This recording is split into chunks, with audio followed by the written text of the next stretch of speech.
The Willows by Algernon Blackwood.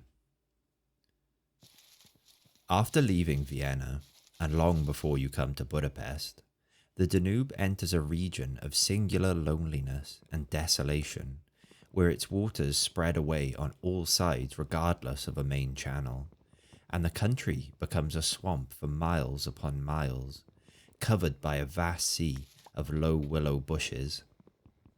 On the big maps, this deserted area is painted in a fluffy blue, growing fainter in colour as it leaves the banks, and across it may be seen in large straggling letters the word Sumpfer, meaning marshes. In high flood, this great acreage of sand, shingle beds and willow-grown islands is almost topped by the water, but in normal seasons, the bushes bend and rustle in the free winds, showing their silver leaves to the sunshine in an ever-moving plain of bewildering beauty. These willows never attain to the dignity of trees. They have no rigid trunks.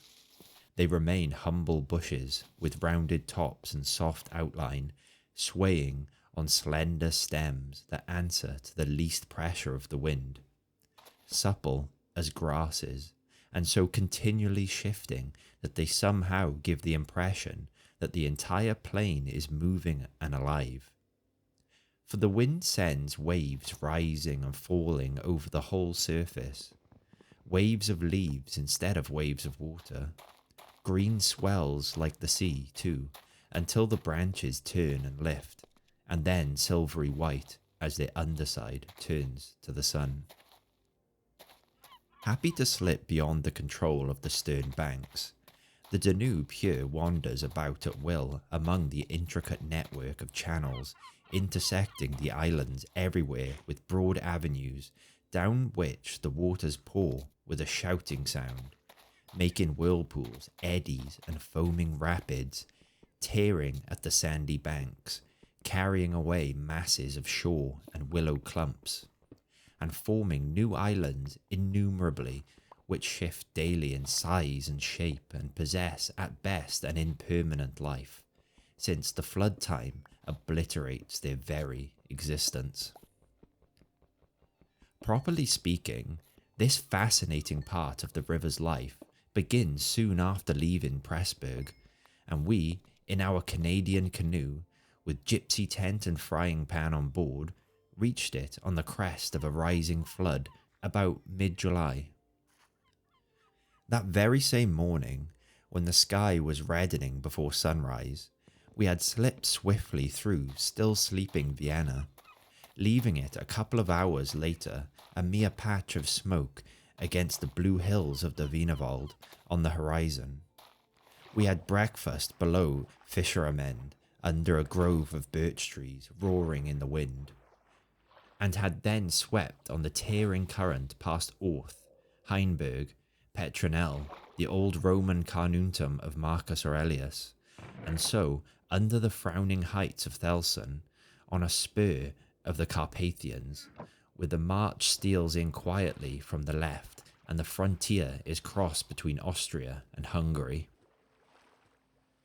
Racing along at 12 kilometers an hour soon took us well into Hungary, and the muddy waters, sure sign of flood, sent us aground on many a shingle bed and twisted us like a cork in many a sudden belching whirlpool before the towers of Pressburg, Hungarian Pozsony, showed against the sky, and then the canoe, leaping like a spirited horse, flew at top speed under the grey walls, negotiated safely the sunken chain of the Fliegend Brook ferry, turned the corner sharply to the left, and plunged on yellow foam into the wilderness of islands, sandbanks, and swampland beyond, the land of the willows. The change came suddenly, as when a series of bioscope pictures snaps down on the streets of a town and shifts without warning into the scenery of lake and forest. We entered the land of desolation on wings, and in less than half an hour there was neither boat nor fishing hut nor red roof, nor any single sign of human habitation and civilization within sight. The sense of remoteness from the world of humankind, the utter isolation, the fascination of this singular world of willows, winds, and waters instantly laid its spell upon us both, so that we allowed laughingly to one another that we ought to by rights to have held some special kind of passport to admit us, and that we had somewhat audaciously come without asking leave into a separate little kingdom of wonder and magic, a kingdom that was reserved for the use of others who had a right to it, with everywhere unwritten warnings to trespassers for those who had the imagination to discover them. Though still early in the afternoon, the ceaseless buffetings of most tempestuous wind made us feel weary, and we at once began casting about for a suitable camping ground for the night. But the bewildering character of the islands made landing difficult. The swirling flood carried us inshore and then swept us out again. The willow branches tore our hands as we seized them to stop the canoe, and we pulled many a yard of sandy bank into the water before, at length, we shot with a great sideways blow from the wind into a backwater and managed to beach the bows in a cloud of spray. Then we lay panting and laughing after our exertions on the hot yellow sand, sheltered from the wind, and in the full blaze of a scorching sun, a cloudless blue sky above, and an immense army of dancing, shouting willow bushes, closing in from all sides, shining with a spray and clapping their 1,000 little hands as though to applaud the success of our efforts. "What a river!" I said to my companion, thinking of all the way we had travelled from the source in the Black Forest, and how he had often been obliged to wade and push in the upper shallows at the beginning of June. "Won't stand much nonsense now, will it?" he said, pulling the canoe a little farther into safety up the sand, and then composing himself for a nap. I lay by his side, happy and peaceful in the bath of the elements, water, wind, sand, and the great fire of the sun, thinking of the long journey that lay behind us, and of the great stretch before us to the Black Sea, and how lucky I was to have such a delightful and charming travelling companion as my friend, the Swede. We had made many similar journeys together, but the Danube, more than any other river I knew, impressed us from the very beginning with its aliveness. From its tiny, bubbling entry into the world among the pinewood gardens of Donau-Eschingen, until this moment when it began to play the great river game of losing itself among the deserted swamps, unobserved, unrestrained.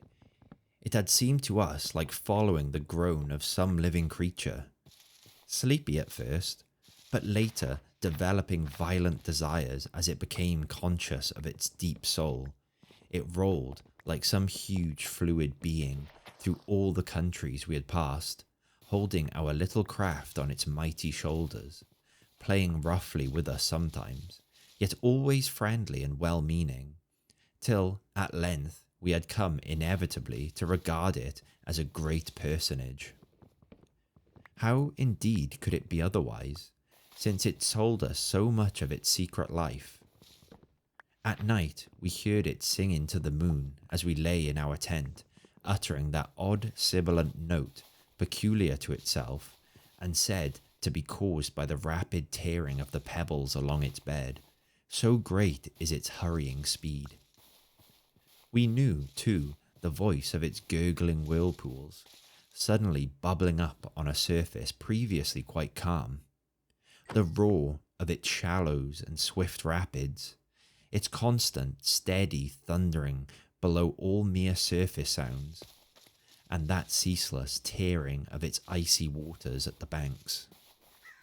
How it stood up and shouted when the rains fell flat upon its face, and how its laughter roared out when the wind blew upstream and tried to stop its growing speed. We knew all its sounds and voices, its tumblings and foamings, its unnecessary splashings against the bridges, that self-conscious chatter when there were hills to look on, the affected dignity of its speech when it passed through the little towns, far too important to laugh, and all these faint, sweet whisperings when the sun caught it fairly in some slow curve and poured down upon it till the steam rose. It was full of tricks too, in its early life before the great world knew it.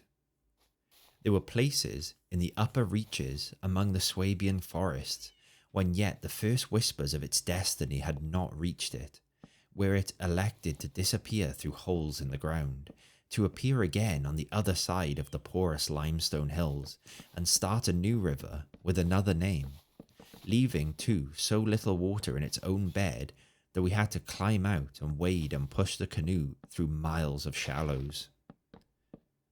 And a chief pleasure in those early days of its irresponsible youth was to lie low like Brer Fox just before the little turbulent tributaries came to join it from the Alps, and to refuse to acknowledge them when in, but to run for miles side by side, the dividing line well marked, the very levels different, the Danube utterly declining to recognize the newcomer. Below Passau, however, it gave up this particular trick, for there the Inn comes in with a thundering power impossible to ignore, and so pushes and incommodes the parent river that there is hardly room for them in the long twisting gorge that follows, and the Danube is shoved this way and that against the cliffs, and forced to hurry itself with great waves and much dashing to and fro in order to get through in time. And during the fight, our canoe slipped down from its shoulder to its breast, and had the time of its life among the struggling waves. But the Inn taught the old river a lesson, and after Passau it no longer pretended to ignore new arrivals. This was many days back, of course, and since then we had come to know other aspects of the great creature, and across the Bavarian wheat plain of Staubing she wandered so slowly under the blazing June sun that we could well imagine only the surface inches were water, while below there moved concealed, as by a silken mantle, a whole army of undines, passing silently and unseen down to the sea, and very leisurely too, lest they be discovered. Much too we forgave her because of her friendliness to the birds and animals that haunted the shores. Cormorants lined the banks in lonely places, in rows like short black palings. Grey crows crowded the shingle beds. Storks stood fishing in the vistas of shallower water that opened up between the islands, and hawks, swans, and marsh birds of all sorts filled the air with glinting wings and singing petulant cries. It was impossible to feel annoyed with the river's vagaries after seeing a deer leap with a splash into the water at sunrise and swim past the bows of the canoe. And often we saw fawns peering at us from the underbrush, or looked straight into the brown eyes of a stag as we charged full tilt around a corner and entered another reach of the river. Foxes, too, everywhere haunted the banks, tripping daintily among the driftwood and disappearing so suddenly that it was impossible to see how they managed it.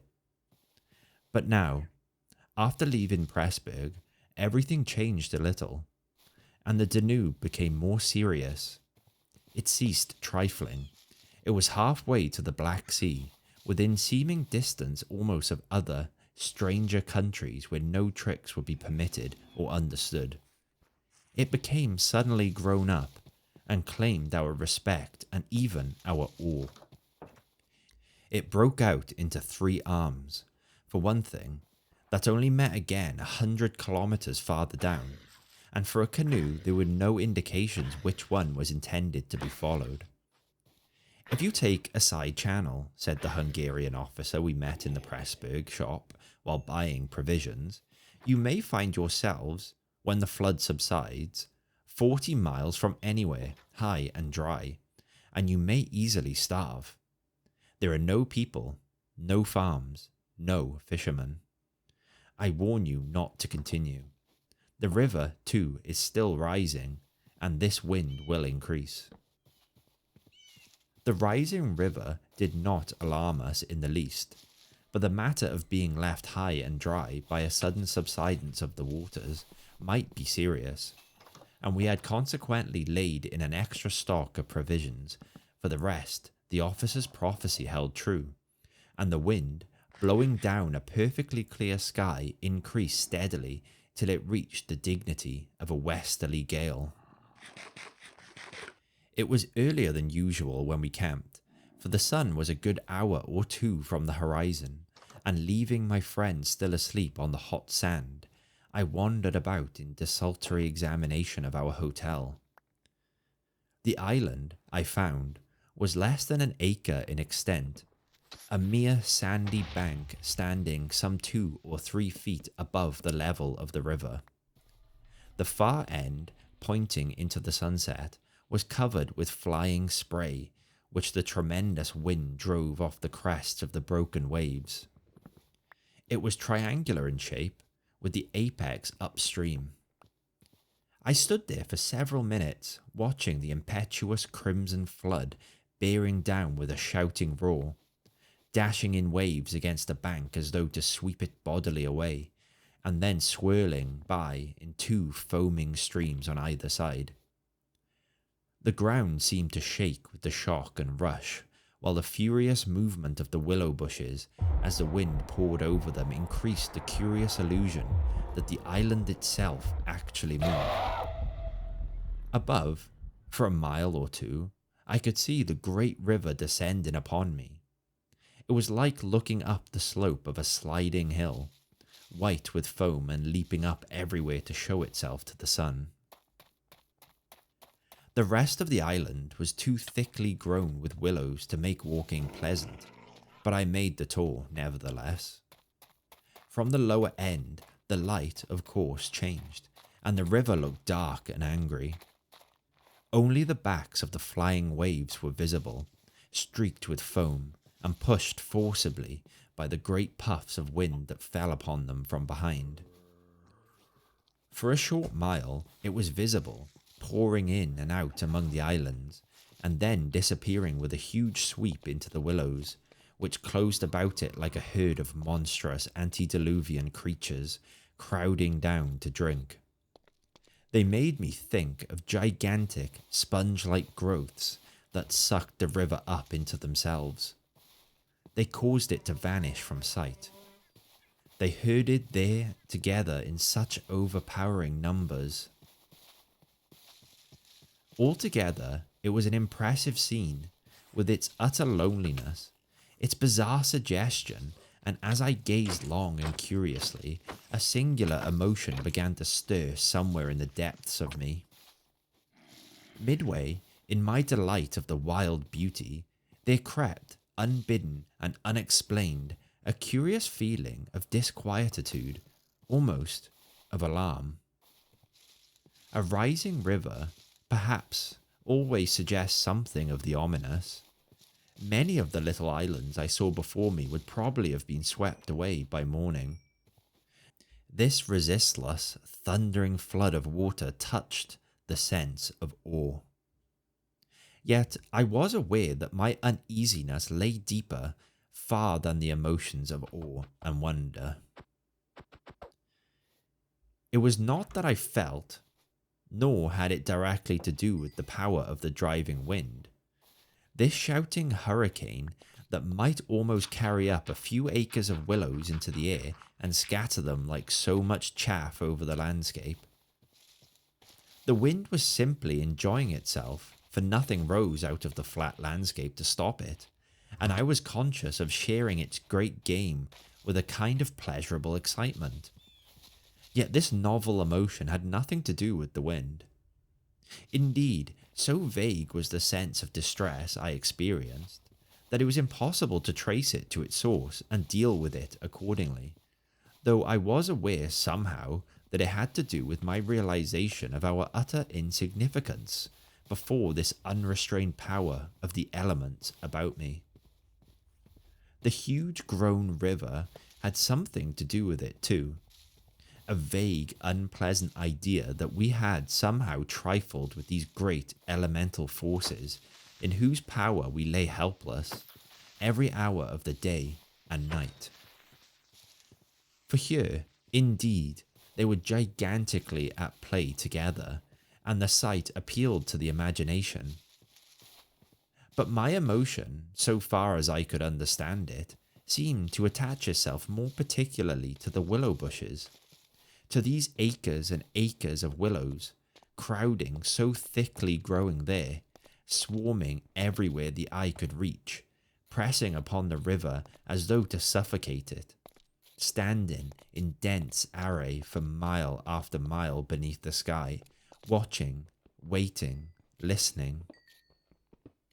And, apart quite from the elements, the willows connected themselves subtly with my malaise, attacking the mind insidiously somehow by reason of their vast numbers, and contriving in some way or other to represent to the imagination a new and mighty power, a power, moreover, not altogether friendly to us.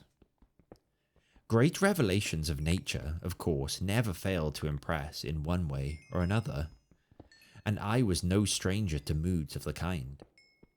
Mountains overawe and oceans terrify, while the mystery of great forests exercises a spell peculiarly its own.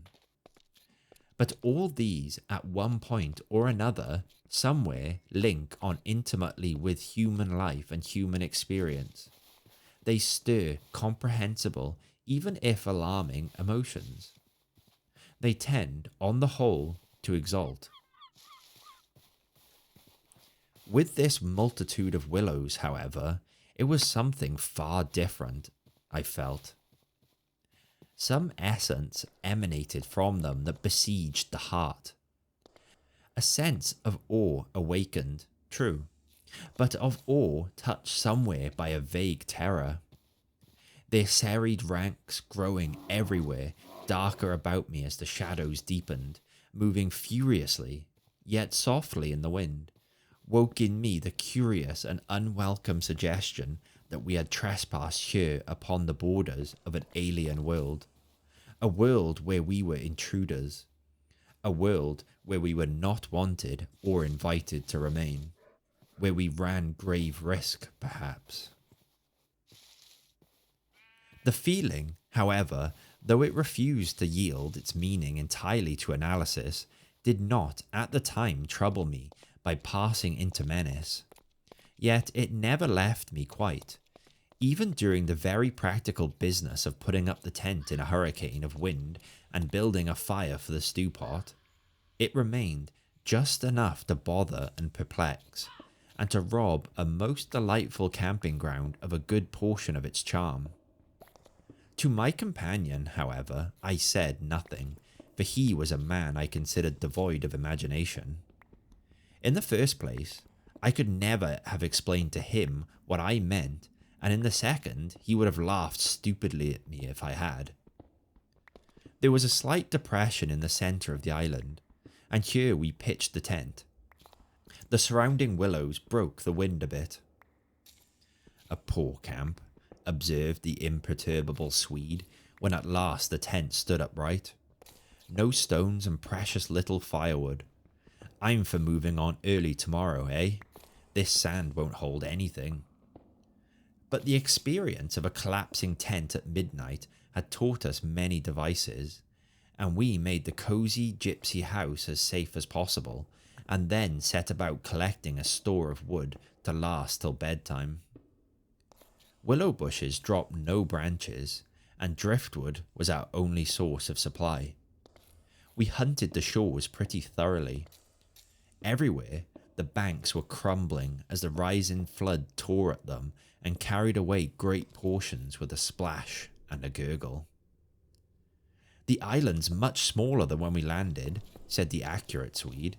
"It won't last long at this rate. We better drag the canoe close to the tent and be ready to start at a moment's notice.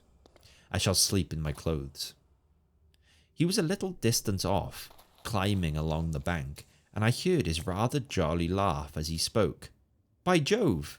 I heard him call, a moment later, and turned to see what had caused his exclamation. But for the moment he was hidden by the willows, and I could not find him. "What in the world's this?" I heard him cry again, and this time his voice had become serious. I ran up quickly and joined him on the bank. He was looking over the river, pointing at something in the water. "Good heavens! It's a man's body," he cried excitedly. "Look!" A black thing, turning over and over in the foaming waves, swept rapidly past. It kept disappearing and coming up to the surface again. It was about 20 feet from the shore, and just as it was opposite to where we stood, it lurched round and looked straight at us. We saw its eyes reflecting the sunset and gleaming an odd yellow as the body turned over. Then it gave a swift, gulping plunge and dived out of sight in a flash. "An otter, by gad!" we exclaimed in the same breath, laughing. It was an otter, alive and out on the hunt, yet it had looked exactly like the body of a drowned man, turning helplessly in the current. Far below, it came to the surface once again, and we saw its black skin, wet and shining in the sunlight. Then, too, just as we turned back, our arms full of driftwood, another thing happened to recall us to the riverbank. This time, it really was a man, and what was more, a man in a boat. Now, a small boat on the Danube was an unusual sight at any time, but here, in this deserted region, and at flood time, it was so unexpected as to constitute a real event. We stood and stared. Whether it was due to the slanting sunlight, or the refraction from the wonderfully illuminated water, I cannot say, but, whatever the cause, I found it difficult to focus my sight properly upon the flying apparition. It seemed, however, to be a man standing upright in a sort of flat-bottomed boat, steering with a long oar, and being carried down the opposite shore at a tremendous pace. He apparently was looking across in our direction, but the distance was too great and the light too uncertain for us to make out very plainly what he was about. It seemed to me that he was gesticulating and making signs at us. His voice came across the water to us shouting something furiously, but the wind drowned it so that no single word was audible. There was something curious about the whole appearance. Man, boat, signs, voice. That made an impression on me, out of all proportion to its cause. "He's crossing himself," I cried. "Look, he's making the sign of the cross." "I believe you're right," the Swede said, shading his eyes with his hand and watching the man out of sight. He seemed to be gone in a moment, melting away down there into the sea of willows, where the sun caught them in the bend of the river and turned them into a great crimson wall of beauty. Mist, too, had begun to ruse, so that the air was hazy. "But what in the world is he doing at nightfall on this flooded river?" I said, half to myself. "Where is he going at such a time, and what did he mean by his signs and shouting? Do you think he wished to warn us about something?" "He saw our smoke, and thought we were spirits probably," laughed my companion. "These Hungarians believe in all sorts of rubbish. You remember the shopwoman at Pressburg warning us that no one had ever landed here because it belonged to some sort of beings outside the man's world. I suppose they believe in fairies and elementals, possibly demons too. That peasant in the boat saw people on the islands for the first time in his life," he added after a slight pause, "and it scared him. That's all." The Swede's tone of voice was not convincing, and his manner lacking something that was usually there. I noticed the change instantly while he talked, though without being able to label it precisely. "If they had enough imagination," I laughed loudly. I remembered trying to make as much noise as I could. "They might well people a place like this with the old gods of antiquity. The Romans must have haunted all this region more or less with their shrines and sacred groves and elemental deities. The subject dropped and we returned to our stew pot, for my friend was not given to imaginative conversation as a rule. Moreover, just then I remember feeling distinctly glad that he was not imaginative. His stolid, practical nature suddenly seemed to me welcome and comforting. It was an admirable temperament, I felt. He could steer down rapids like a red Indian, shoot dangerous bridges and whirlpools better than any white man I ever saw in a canoe.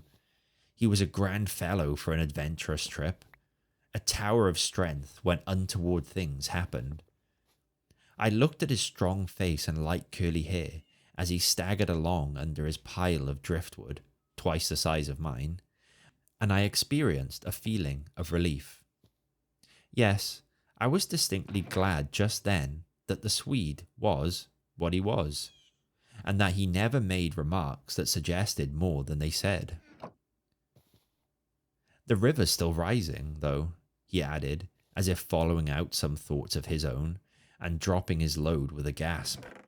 This island will be under water in 2 days, if it goes on. I wish the wind would go down, I said. I don't care a fig for the river. The flood, indeed, had no terrors for us. We could get off at 10 minutes' notice, and the more water, the better we liked it. It meant an increasing current and the obliteration of the treacherous shingle beds that so often threatened to tear the bottom out of our canoe. Contrary to our expectations, the wind did not go down with the sun. It seemed to increase with the darkness, howling overhead and shaking the willows round us like straws. Curious sounds accompanied it sometimes, like the explosion of heavy guns, and it fell upon the water and the island in great flat blows of immense power. It made me think of the sounds a planet must make could we only hear it, driving along through space.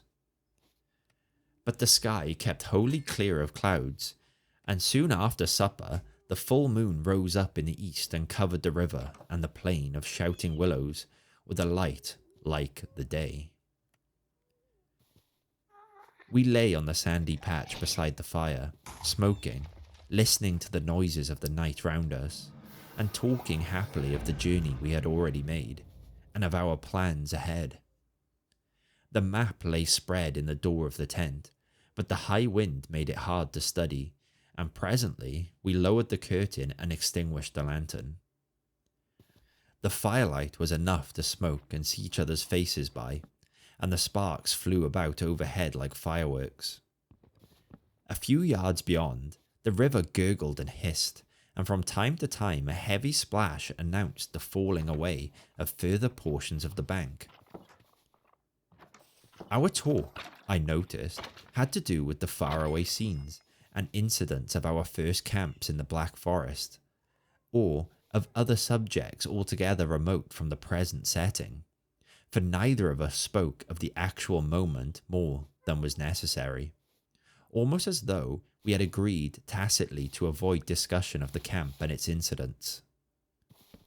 Neither the otter nor the boatman, for instance, received the honour of a single mention, though ordinarily these would have furnished discussion for the greater part of the evening.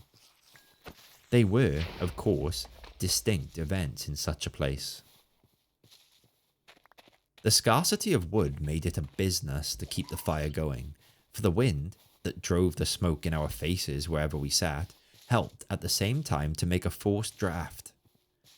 We took it in turn to make some foraging expeditions into the darkness, and the quantity the Swede brought back always made me feel that he took an absurdly long time finding it. For the fact was, I did not care much about being left alone, and yet it always seemed to be my turn to grub about amongst the bushes or scramble along the slippery banks in the moonlight. The long day's battle with wind and water, such wind and such water, had tired us both, and an early bed was the obvious programme. Yet neither of us made the move for the tent. We lay there, tending the fire, talking in desultory fashion, peering about us into the dense willow bushes, and listening to the thunder of wind and river.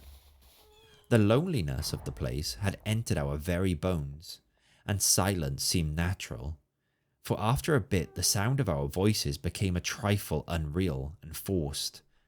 Whispering would have been the fitting mode of communication, I felt, and the human voice, always rather absurd amid the roar of the elements, now carried with it something almost illegitimate.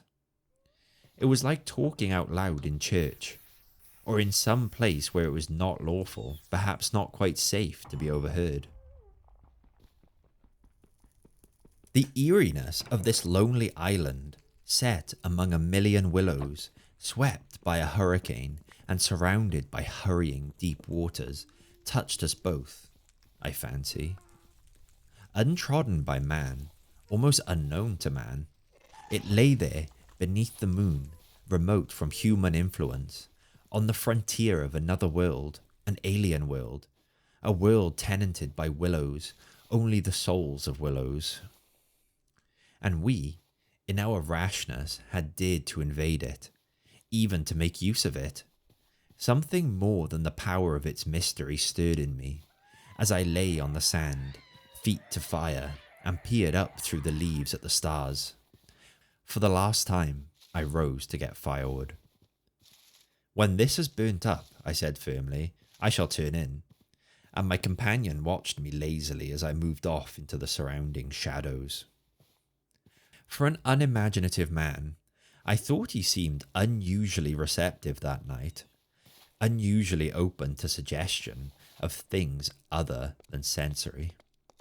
He too was touched by the beauty and loneliness of the place.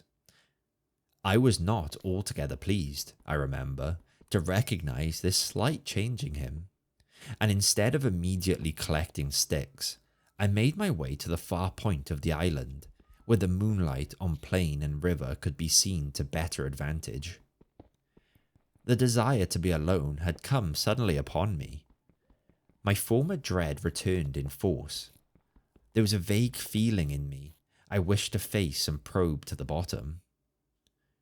When I reached this point of sand jutting out among the waves, the spell of the place descended upon me with a positive shock. No mere scenery could have produced such an effect. There was something more here, something to alarm. I gazed across the waste of wild waters. I watched the whispering of willows. I heard the ceaseless beating of the tireless wind, and one and all, each in its own way, stirred in me this sensation of a strange distress. But the willows especially. Forever they went on chattering and talking among themselves, laughing a little shrilly, crying out, sometimes sighing. But what it was they made so much to do about belonged to the secret life of the great plain they inhabited. And it was utterly alien to the world I knew, or to that of the wild yet kindly elements. They made me think of a host of beings from another plane of life, another evolution altogether, perhaps, all discussing a mystery known only to themselves. I watched them moving busily together, oddly shaking their big bushy heads, twirling their myriad leaves even when there was no wind. They moved of their own will as though alive, and they touched, by some incalculable method, my own keen sense of the horrible. There they stood in the moonlight like a vast army surrounding our camp, shaking their innumerable silver spears defiantly, formed all ready for an attack. The psychology of places, for some imaginations at least, is very vivid. For the wanderer, especially, camps have their note either of welcome or rejection. At first, it may not always be apparent, because the busy preparations of tent and cooking prevent, but with the first pause, after supper usually, it comes and announces itself. And the note of this willow camp now became unmistakably plain to me. We were interlopers, trespassers. We were not welcomed. The sense of unfamiliarity grew upon me as I stood there, watching. We touched the frontier of a region where our presence was resented. For a night's lodging, we might perhaps be tolerated, but for a prolonged and inquisitive stay, no. By all the gods of the trees and wilderness, no. We were the first human influences upon this island, and we were not wanted. The willows were against us. Strange thoughts like these, bizarre fancies, born I know not whence, found lodgment in my mind as I stood, listening.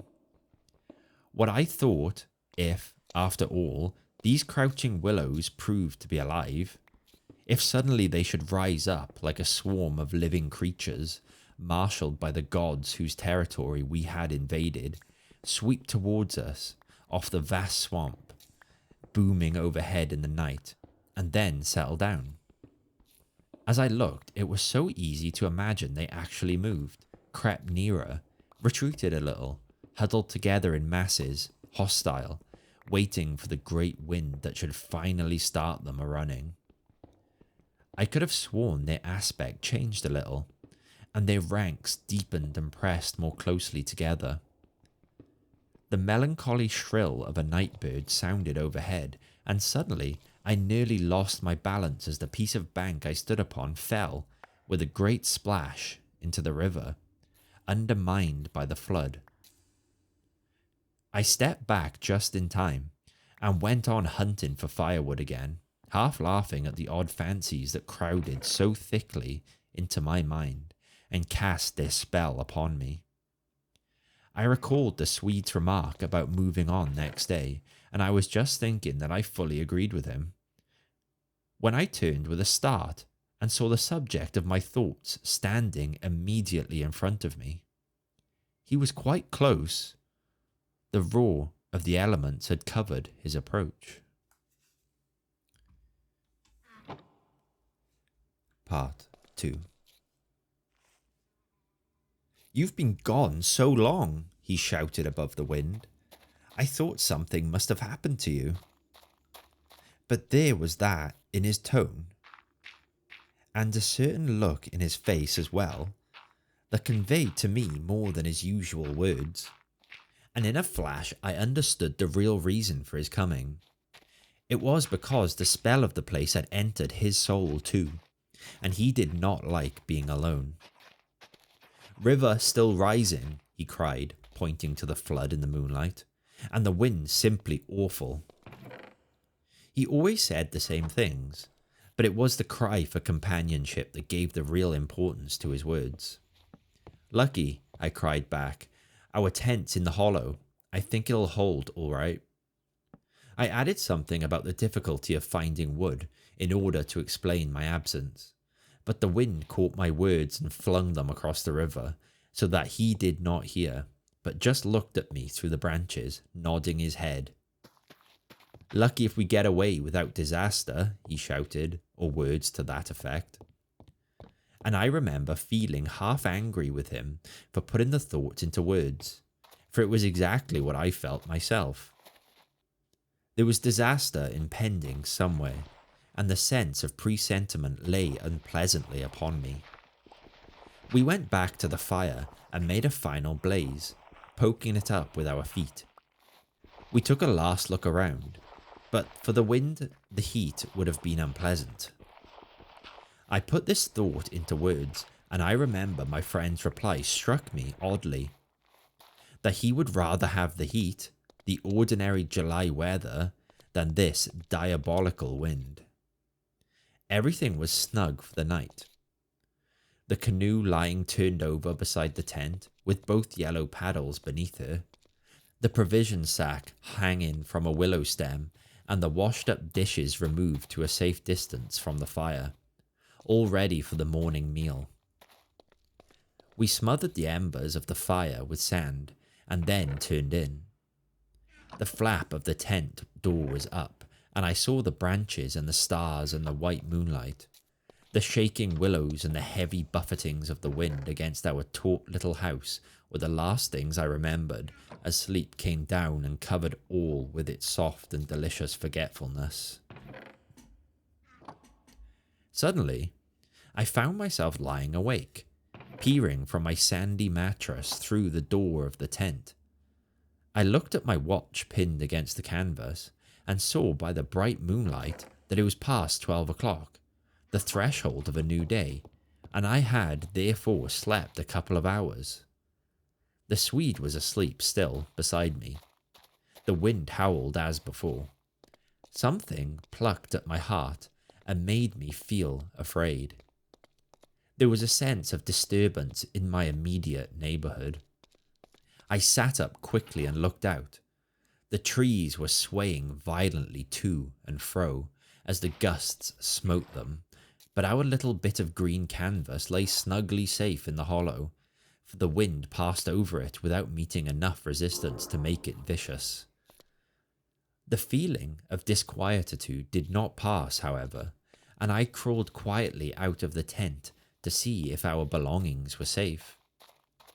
I moved carefully so as not to waken my companion. A curious excitement was on me.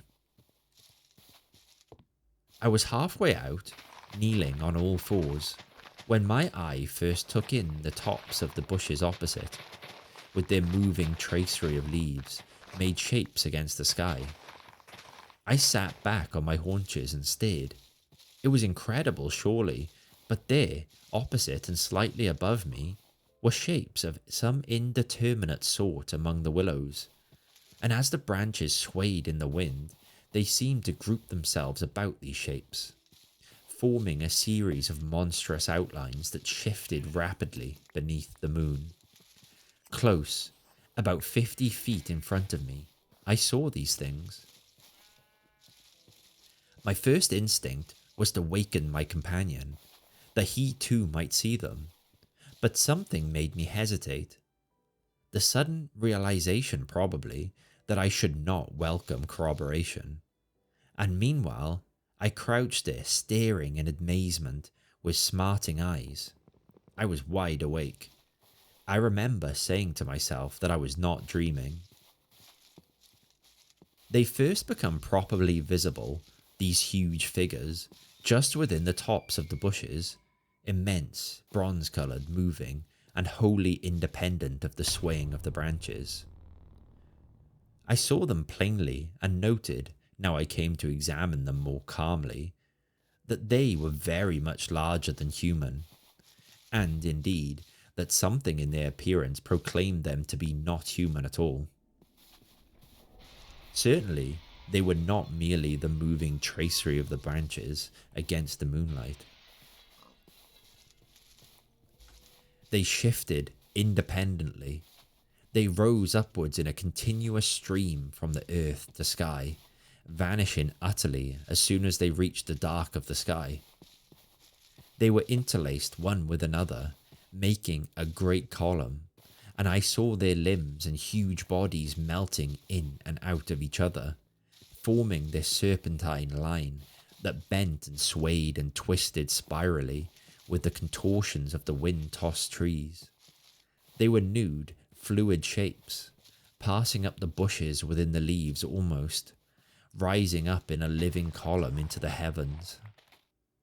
Their faces I never could see. Unceasingly they poured upwards, swaying in great bending curves, with a hue of dull bronze upon their skins. I stared, trying to force every atom of vision from my eyes. For a long time, I thought they must every moment disappear and resolve themselves into the movement of the branches and prove to be an optical illusion. I searched everywhere for a proof of reality, when all the while I understood quite well that the standard of reality had changed. For the longer I looked, the more certain I became that these figures were real and living, though perhaps not according to the standards that the camera and the biologist would insist upon. Far from feeling fear, I was possessed with a sense of awe and wonder such as I have never known. I seemed to be gazing at the personified elemental forces of this haunted and primeval region. Our intrusion had stirred the powers of the place into activity. It was we who were the cause of the disturbance, and my brain filled to bursting with stories and legends of the spirits and deities of places that have been acknowledged and worshipped by men in all ages of the world's history. But before I could arrive at any possible explanation, something impelled me to go farther out, and I crept forward on the sand and stood upright. I felt the ground still warm under my bare feet. The wind tore at my hair and face, and the sound of the river burst upon my ears with a sudden roar. These things, I knew, were real, and proved that my senses were acting normally. Yet the figures still rose from earth to heaven, silent, majestically, in a great spiral of grace and strength that overwhelmed me at length with a genuine, deep emotion of worship. I felt that I must fall down and worship, absolutely worship. Perhaps in another minute I might have done so, when a gust of wind swept against me with such force that it blew me sideways, and I nearly stumbled and fell. It seemed to shake the dream violently out of me. At least it gave me another point of view somehow. The figures still remained, still ascended into heaven from the heart of the night, but my reason at last began to assert itself. It must be a subjective experience, I argued. Nonetheless real for that, but still subjective. The moonlight and the branches combined to work out these pictures upon the mirror of my imagination, and for some reason I projected them outwards and made them appear objective. I knew this must be the case, of course. I took courage and began to move forward across the open patches of sand. By Jove, though, was it all hallucination? Was it merely subjective? Did not my reason argue in the old futile way from the little standard of the known? I only know that great columns of figures ascended darkly into the sky for what seemed a very long period of time, and with a very complete measure of reality, as most men are accustomed to gauge reality. Then, suddenly, they were gone. And once they were gone, and the immediate wonder of their great presence had passed, fear came down upon me with a cold rush. The esoteric meaning of this lonely and haunted region suddenly flamed up within me, and I began to tremble dreadfully.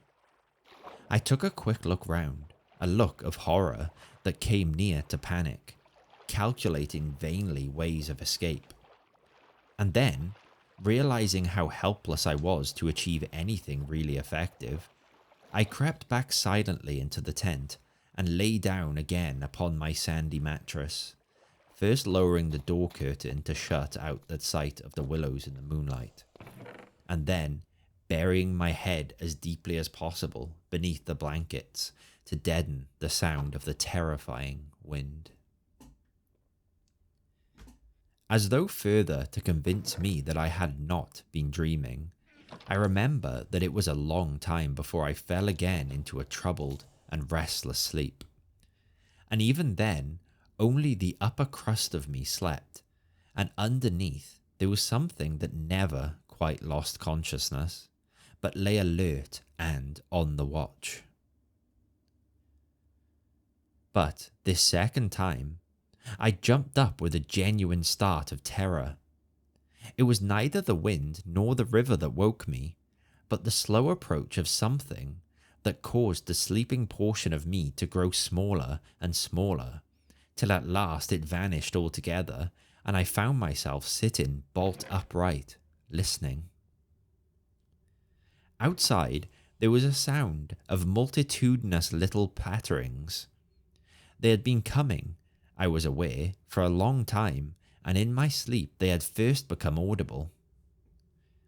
I sat there nervously wide awake, as though I had not slept at all. It seemed to me that my breathing came with difficulty, and that there was a great weight upon the surface of my body. In spite of the hot night, I felt clammy with cold and shivered. Something surely was pressing steadily against the sides of the tent and weighing down upon it from above. Was it the body of the wind? Was this the pattering rain and the dripping of the leaves? The spray blown from the river by the wind and gathering in big drops? I thought quickly of a dozen things.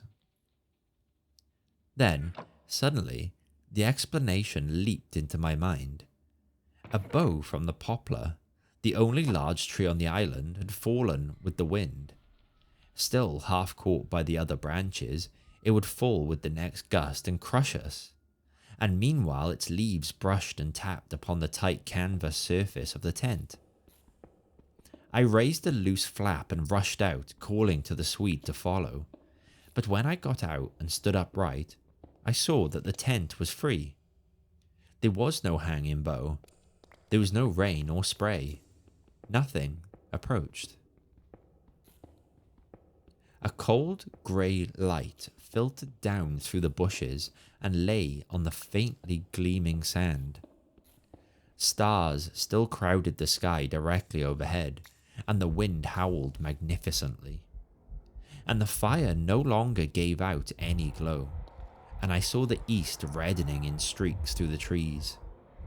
Several hours must have passed since I stood there before, watching the ascending figures, and the memory of it now came back to me horribly, like an evil dream. Oh, how tired it made me feel, that ceaseless raging wind. Yet, though the deep lassitude of a sleepless night was on me, my nerves were tingling with the activity of an equally tireless apprehension, and all idea of repose was out of the question. The river, I saw, had risen further. Its thunder filled the air, and a fine spray made itself felt through my thin sleeping shirt. Yet nowhere did I discover the slightest evidence of anything to cause alarm. This deep, prolonged disturbance in my heart remained wholly unaccounted for. My companion had not stirred when I called him, and there was no need to waken him now. I looked about me carefully, noting everything. The turned over canoe, the yellow paddles, 2 of them.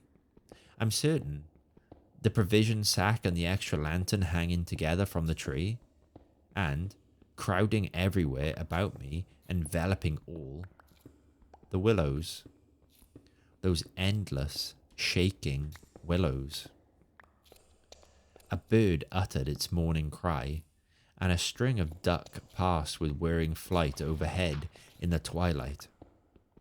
The sand whirled, dry and stinging, about my bare feet in the wind. I walked around the tent and then went out a little way into the bush, so that I could see across the river to the farther landscape, and the same profound yet indefinable emotion of distress seized upon me again, as I saw the interminable sea of bushes stretching to the horizon, looking ghostly and unreal in the wan light of dawn. I walked softly here and there, still puzzling over that odd sound of infinite pattering, and of that pressure upon the tent that had wakened me. It must have been the wind, I reflected, the wind bearing upon the loose hot sand, driving the dry particles smartly against the taut canvas, the wind dropping heavily upon our fragile roof. Yet, all the time my nervousness and malaise increased appreciably. I crossed over to the farther shore and noted how the coastline had altered in the night, and what masses of sand the river had torn away. I dipped my hands and feet into the cool current and bathed my forehead. Already there was a glow of sunrise in the sky and the exquisite freshness of coming day. On my way back, I passed purposely beneath the very bushes where I had seen the column of figures rising into the air, and midway among the clumps, I suddenly found myself overtaken by a sense of vast terror. From the shadows, a large figure went swiftly by. Someone passed me, as sure as ever man did. It was a great staggering blow from the wind that helped me forward again, and once out in the more open space, the sense of terror diminished strangely. The winds were about and walking. I remember saying to myself, for the winds often move like great presences under the trees, and although the fear that hovered about me was such an unknown and immense kind of fear, so unlike anything I had ever felt before, that it woke a sense of awe and wonder in me that did much to counteract its worst effects. And when I reached a high point in the middle of the island, from which I could see the wide stretch of river, crimson in the sunrise, the whole magical beauty of it all was so overpowering that a sort of wild yearning woke in me and almost brought a cry up into the throat. But this cry found no expression, for as my eyes wandered from the plain beyond to the island round me and noted our little tent half hidden among the willows, a dreadful discovery leapt out at me, compared to which my terror of the walking wind seemed as nothing at all. For a change, I thought, had somehow come about in the arrangement of the landscape. It was not that my point of vantage gave me a different view, but that an alteration had apparently been effected in the relation of the tent to the willows, and of the willows to the tent. Surely the bushes now crowded much closer, unnecessarily unpleasantly close. They had moved nearer. Creeping with silent feet over the shifting sands, drawing imperceptibly nearer by soft, unhurried movements, the willows had come closer during the night. But had the wind moved them, or had they moved of themselves? I recalled the sound of infinite small patterings, and the pressure upon the tent and upon my own heart that caused me to wake in terror. I swayed for a moment in the wind like a tree, finding it hard to keep my upright position on the sandy hillock. There was a suggestion here of a personal agency, of deliberate intention, of aggressive hostility, and it terrified me into a sort of rigidity. Then the reaction followed quickly.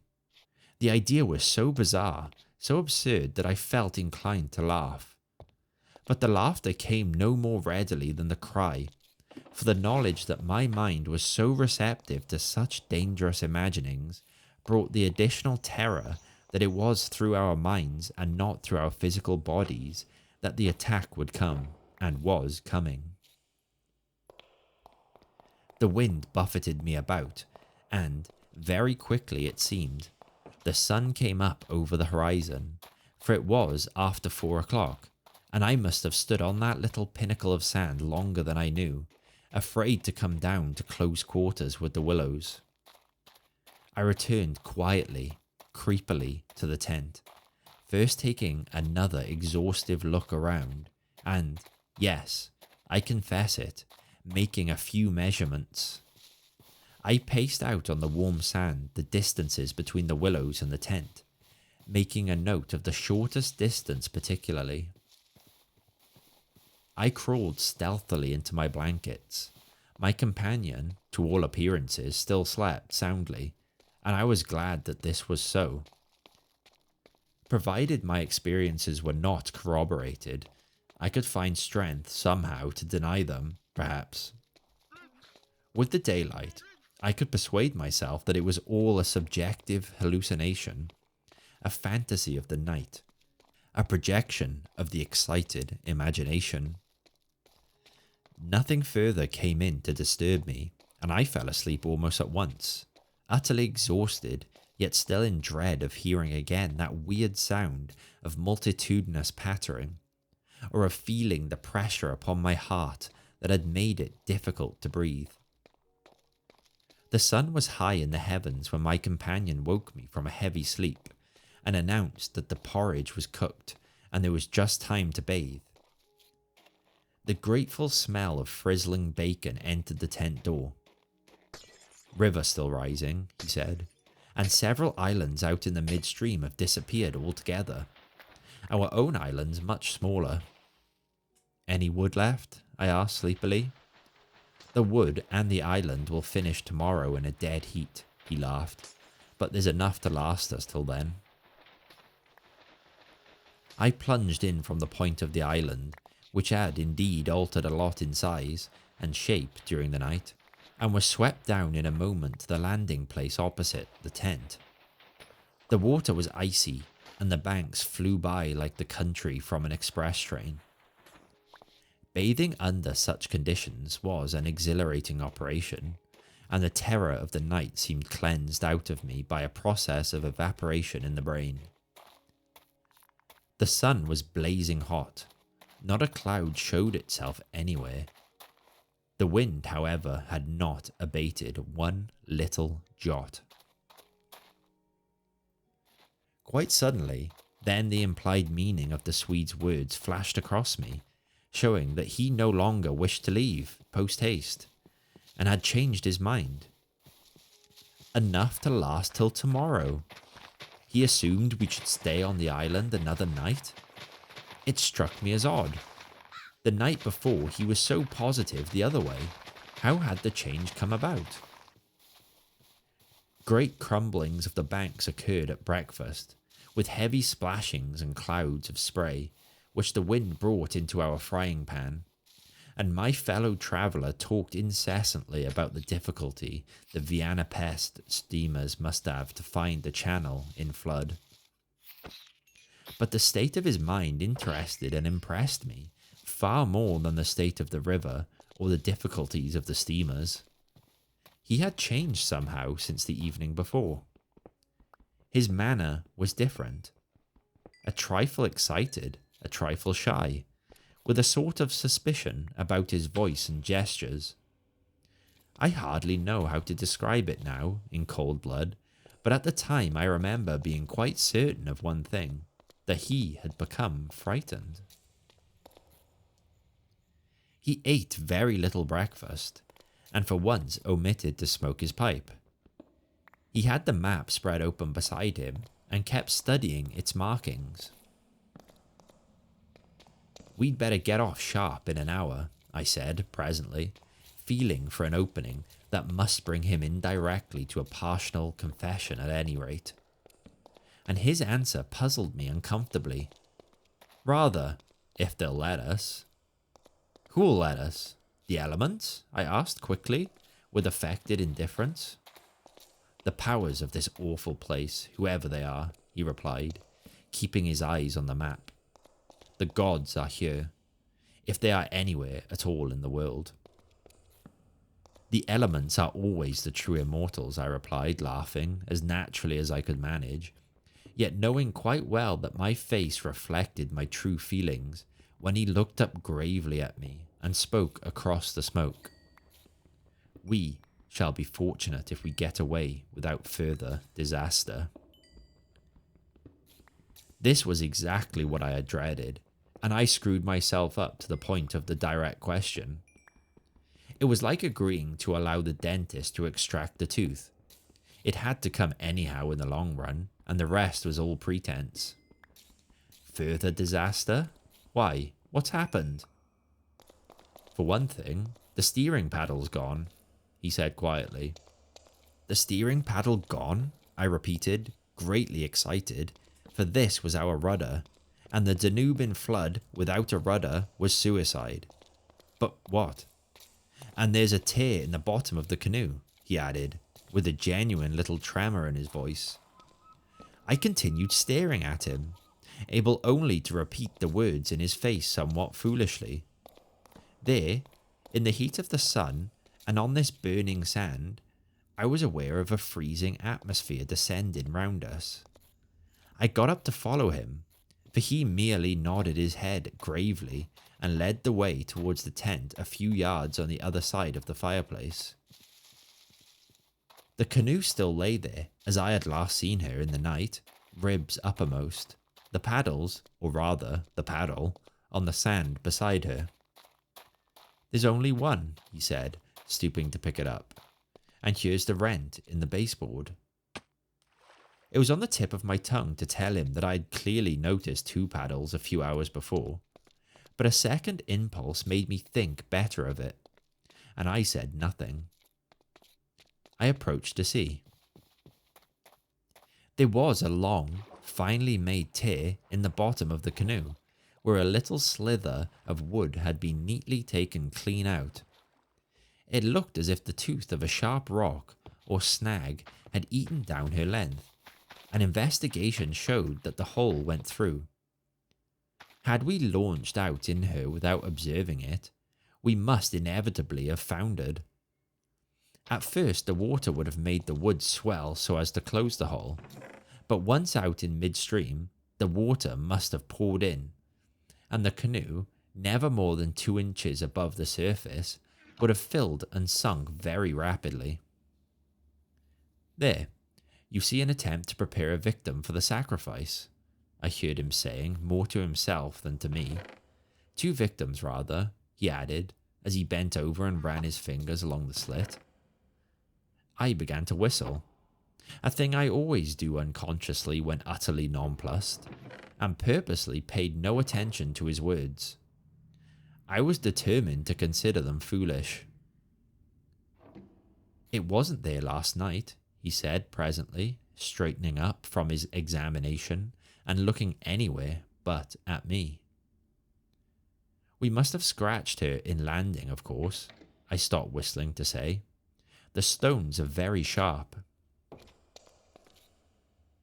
I stopped abruptly, for at that moment he turned round and met my eye squarely. I knew just as well as he did how impossible my explanation was. There were no stones to begin with. "And then there's this to explain too," he added, quietly handing me the paddle and pointing to the blade.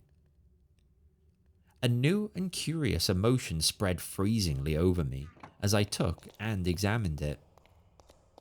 The blade was scraped down all over, beautifully scraped, as though someone had sandpapered it with care, making it so thin that the first vigorous stroke must have snapped it off at the elbow.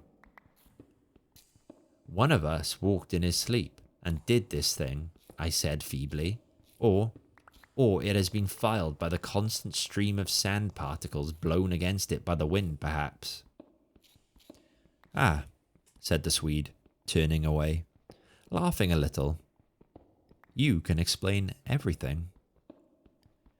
"The same wind that caught the steering paddle and flung it so near the bank that it fell in with the next lump that crumbled," I called out after him, absolutely determined to find an explanation for everything he showed me.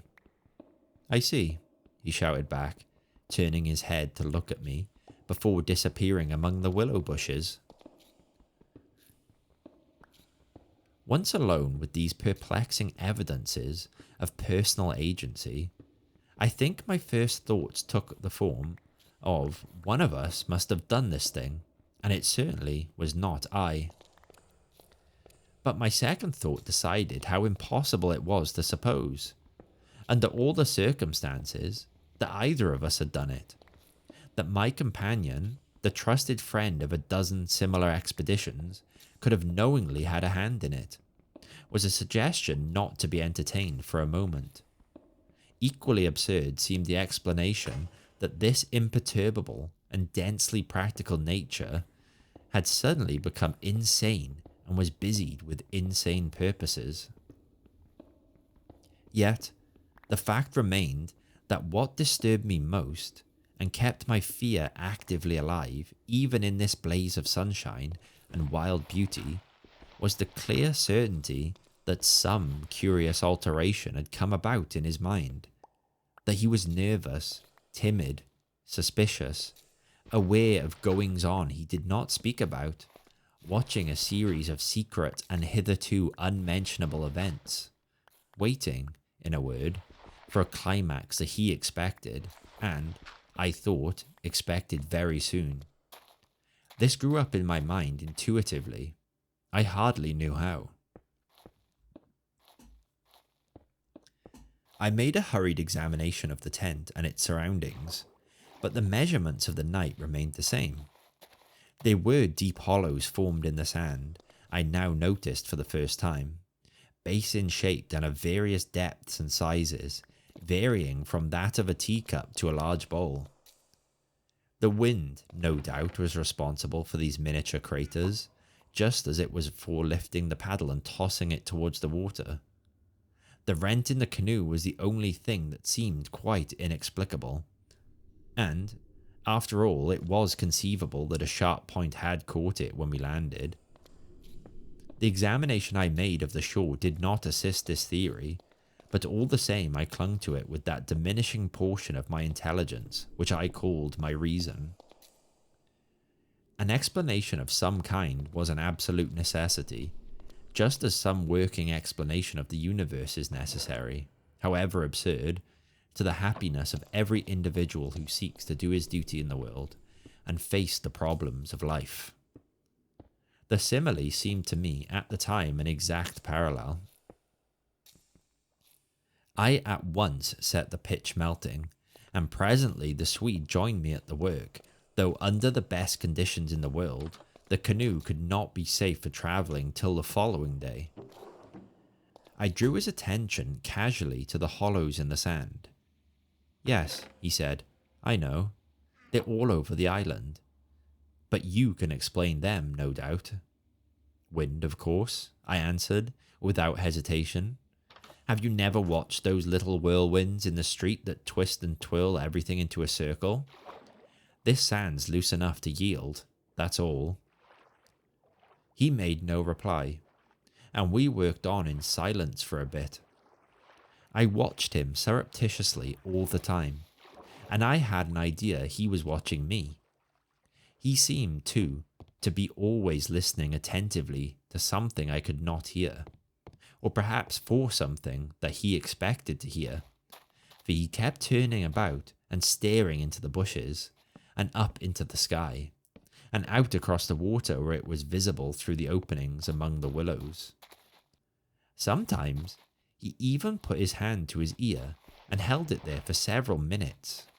He said nothing to me, however, about it, and I asked no questions. And meanwhile, as he mended that torn canoe with the skill and address of a Red Indian, I was glad to notice his absorption in the work, for there was a vague dread in my heart that he would speak of the changed aspect of the willows. And, if he had noticed that, my imagination could no longer be held a sufficient explanation of it.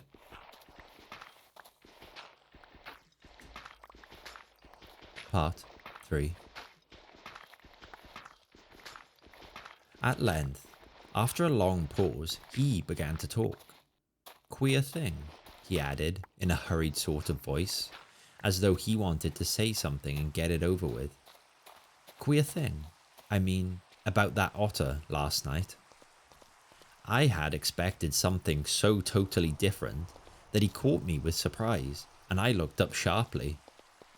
"Shows how lonely this place is. Otters are awfully shy things." "I don't mean that, of course," he interrupted. "I mean, did you think it really was an otter?" "What else in the name of heaven? What else?" "You know, I saw it before you did, and at first it seemed so much bigger than an otter." "The sunset as you looked upstream magnified it, or something," I replied. He looked at me absently a moment, as though his mind were busy with other thoughts. "It had such extraordinarily yellow eyes," he went on, half to himself. "That was the sun too," I laughed, a trifle boisterously. "I suppose you'll wonder next if that fellow in the boat—" I suddenly decided not to finish the sentence. He was in the act again of listening, turning his head to the wind, and something in the expression of his face made me halt. The subject dropped, and we went on with our caulking. Apparently, he had not noticed my unfinished sentence. 5 minutes later, however, he looked at me across the canoe, the smoking pitch in his hand, his face exceedingly grave. I did rather wonder, if you want to know, he said slowly, what that thing in the boat was. I remember thinking at the time it was not a man. The whole business seemed to rise quite suddenly out of the water. I laughed again boisterously in his face, but this time there was impatience, and a strain of anger too in my feeling. "Look here now," I cried. "This place is quite queer enough without going out of our way to imagine things. That boat was an ordinary boat, and the man in it was an ordinary man, and they were both going downstream as fast as they could lick, and that otter was an otter, so don't let's play the fool about it." He looked steadily at me with the same grave expression. He was not in the least annoyed. I took courage from his silence. "And, for heaven's sake," I went on, "don't keep pretending you hear things, because it only gives me the jumps, and there's nothing to hear but the river and this cursed old thunder and wind." "You fool," he answered in a low, shocked voice. "You utter fool. That's just the way all victims talk, as if you didn't understand just as well as I do."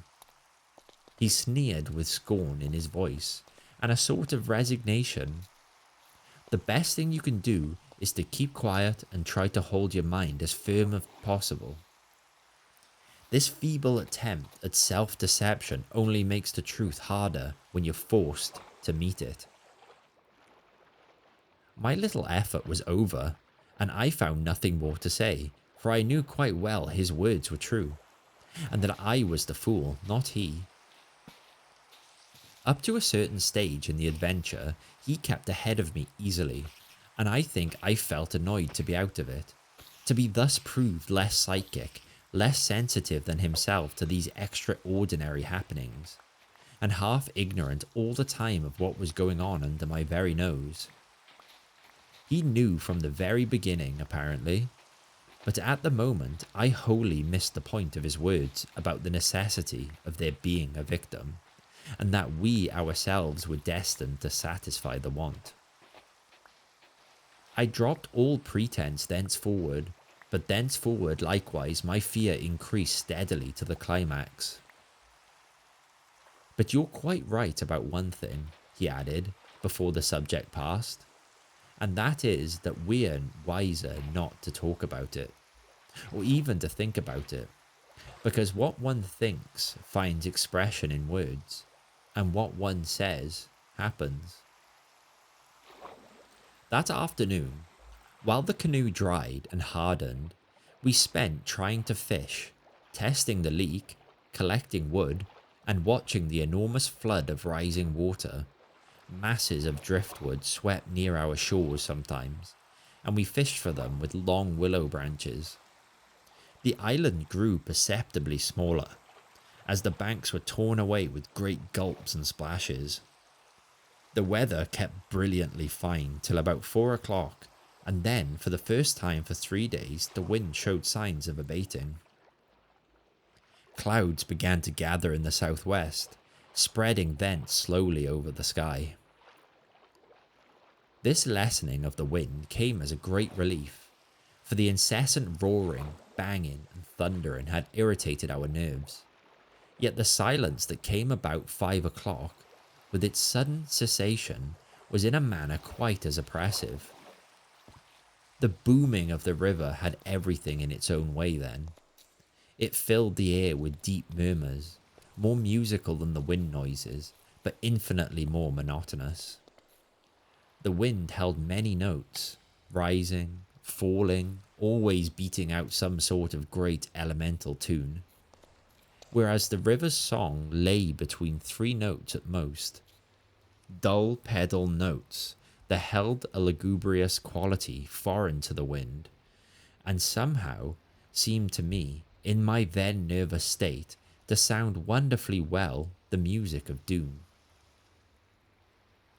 It was extraordinary, too, how the withdrawal suddenly of bright sunlight took everything out of the landscape that made for cheerfulness.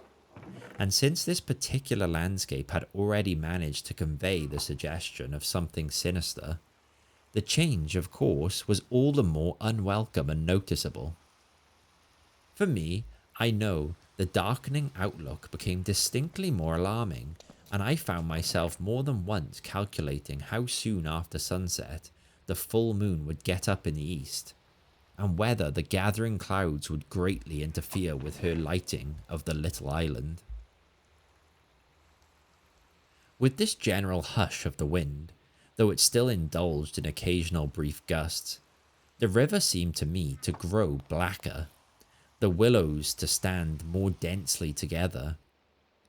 The latter, too, kept up a sort of independent movement of their own, rustling among themselves when no wind stirred, and shaking oddly from the roots upwards. When common objects in this way become charged with the suggestion of horror, they stimulate the imagination far more than things of unusual appearance. And these bushes, crowding, huddled about us, assumed for me in the darkness a bizarre grotesquerie of appearance that lent to them somehow the aspect of a purposeful and living creatures. Their very ordinariness, I felt, masked what was malignant and hostile to us. The forces of the region drew nearer with the coming of night. They were focusing upon our island, and more particularly upon ourselves. For thus, somehow, in the terms of the imagination, did my really indescribable sensations in this extraordinary place present themselves. I had slept a good deal in the early afternoon, and had thus recovered somewhat from the exhaustion of a disturbed night, but this only served, apparently, to render me more susceptible than before to the obsessing spell of the haunting. I fought against it, laughing at my feelings as absurd and childish, with very obvious physiological explanations. Yet, in spite of every effort, they gained in strength upon me, so that I dreaded the night as a child lost in a forest must dread the approach of darkness. The canoe we had carefully covered with a waterproof sheet during the day, and the one remaining paddle had been securely tied by the Swede to the base of a tree, lest the wind should rob us of that too. From 5 o'clock onwards, I busied myself with the stew pot and preparations for dinner, it being my turn to cook that night. We had potatoes, onions, bits of bacon fat to add flavour, and a gentle, thick residue from the former stews at the bottom of the pot.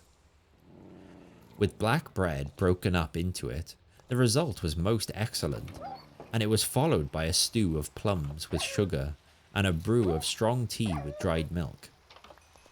A good pile of wood lay close at hand, and the absence of wind made my duties easy. My companion sat lazily watching me, dividing his attentions between cleaning his pipe and giving useless advice, an admitted privilege of the off-duty man.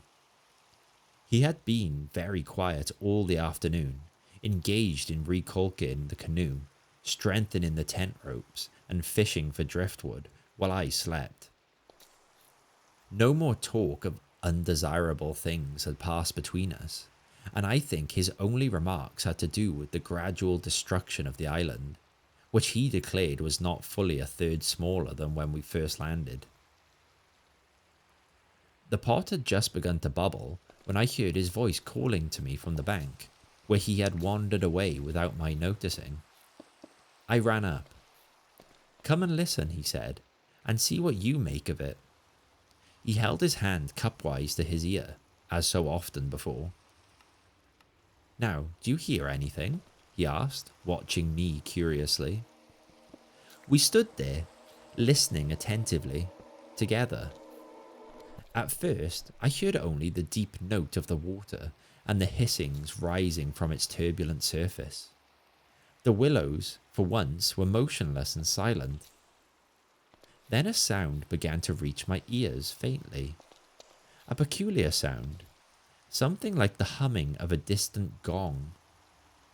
It seemed to come across to us in the darkness from the waste of swamps and willows opposite. It was repeated at regular intervals, but it was certainly neither the sound of a bell nor the hooting of a distant steamer. I can liken it to nothing so much as to the sound of an immense gong, suspended far up in the sky, repeating incessantly its muffled metallic note, soft and musical, as it was repeatedly struck. My heart quickened as I listened. "I've heard it all day," said my companion. "While you slept this afternoon, it came all around the island. I hunted it down but could never get near enough to localize it correctly.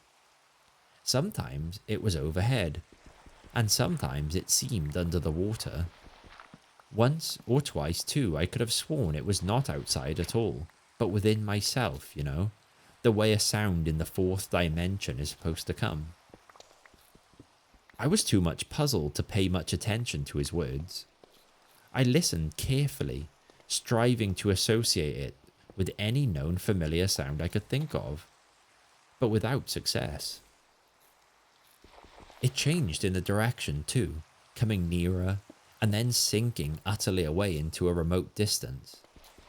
I cannot say that it was ominous in quality, because to me it seemed distinctly musical, yet I must admit it set going a distressing feeling that made me wish I had never heard it. "The wind blowing in those sand funnels," I said, determined to find an explanation. "Or the bushes rubbing together after the storm, perhaps." "It comes off the whole swamp," my friend answered. "It comes from everywhere at once." He ignored my explanations. "It comes from the willow bushes somehow." "But now the wind has dropped," I objected. "The willows can hardly make a noise by themselves, can they?" His answer frightened me, first because I had dreaded it, and secondly because I knew intuitively it was true. "It is because the wind has dropped we now hear it. It was drowned before. It is the cry, I believe, of the—" I dashed back to my fire, warned by the sound of bubbling that the stew was in danger, but determined at the same time to escape further conversation. I was resolute, if possible, to avoid the exchanging of views. I dreaded, too, that he would begin about the gods, or the elemental forces, or something else disquieting, and I wanted to keep myself well in hand for what might happen later. There was another night to be faced before we escaped from this distressing place, and there was no knowing yet what it might bring forth. "Come and cut up bread for the pot," I called to him, vigorously stirring the appetizing mixture. That stew pot held sanity for us both, and the thought made me laugh. He came over slowly and took the provision sack from the tree, fumbling in its mysterious depths, and then emptying the entire contents upon the ground sheet at his feet. "Hurry up," I cried, "it's boiling." The Swede burst out into a roar of laughter that startled me. It was forced laughter, not artificial exactly, but mirthless. "There's nothing here," he shouted, holding his sides. "Bread, I mean." "It's gone. There is no bread. They've taken it." I dropped the long spoon and ran up. Everything the sack had contained lay upon the ground sheet, but there was no loaf. The whole dead weight of my growing fear fell upon me and shook me. Then I burst out laughing too. It was the only thing to do, and the sound of my laughter also made me understand his. The stain of psychical pressure caused it. This explosion of unnatural laughter in both of us. It was an effort of repressed forces to seek relief. It was a temporary safety valve, and with both of us, it ceased quite suddenly. How criminally stupid of me, I cried, still determined to be consistent and find an explanation. I clean forgot to buy a loaf at Pressburg. That chattering woman put everything out of my head, and I must have left it lying on the counter, or... The oatmeal, too, is much less than it was this morning, the Swede interrupted. Why in the world need he draw attention to it? I thought angrily. There's enough for tomorrow, I said, stirring vigorously, and we can get lots more at Common or Gran. In 24 hours, we shall be miles from here. I hope so, to God, he muttered, putting the things back into the sack. Unless we're claimed first as victims for the sacrifice, he added with a foolish laugh. He dragged the sack into the tent, for safety's sake, I suppose, and I heard him mumbling to himself, but so indistinctly that it seemed quite natural for me to ignore his words. Our meal was beyond question a gloomy one, and we ate it almost in silence, avoiding one another's eyes and keeping the fire bright. Then we washed up and prepared for the night, and, once smoking, our minds unoccupied with any definite duties, the apprehension I had felt all day long became more and more acute. It was not then active fear, I think, but the very vagueness of its origin distressed me far more than if I had been able to tick it and face it squarely. The curious sound I have likened to the note of a gong became now almost incessant, and filled the stillness of the night with a faint, continuous ringing, rather than a series of distinct notes. At one time it was behind, and at another time in front of us. Sometimes I fancied it came from the bushes on our left, and then again from the clumps on our right. More often it hovered directly overhead like the whirring of wings. It was really everywhere at once, behind, in front, at our sides and over our heads, completely surrounding us. The sound really defies description, but nothing within my knowledge is like that ceaseless, muffled humming rising off the deserted world of swamps and willows. We sat smoking in comparative silence, the strain growing every minute greater. The worst feature of the situation seemed to me that we did not know what to expect, and could therefore make no sort of preparation by way of defense.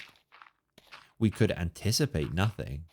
My explanations made in the sunshine, moreover, now came to haunt me with their foolish and wholly unsatisfactory nature, and it was more and more clear to us that some kind of plain talk with my companion was inevitable, whether I liked it or not.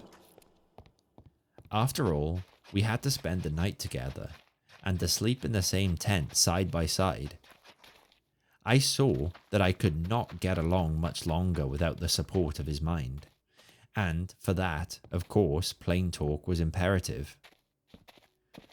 As long as possible, however, I postponed this little climax, and tried to ignore or laugh at the occasional sentences he flung into the emptiness. Some of these sentences, moreover, were confoundedly disquieting to me, coming as they did to corroborate much that I felt myself. Corroboration, too, which made it so much more convincing from a totally different point of view. He composed such curious sentences and hurled them at me in such an inconsequential sort of way, as though his main line of thought was secret to himself, and these fragments were mere bits he found it impossible to digest. He got rid of them by uttering them. Speech relieved him. It was like being sick.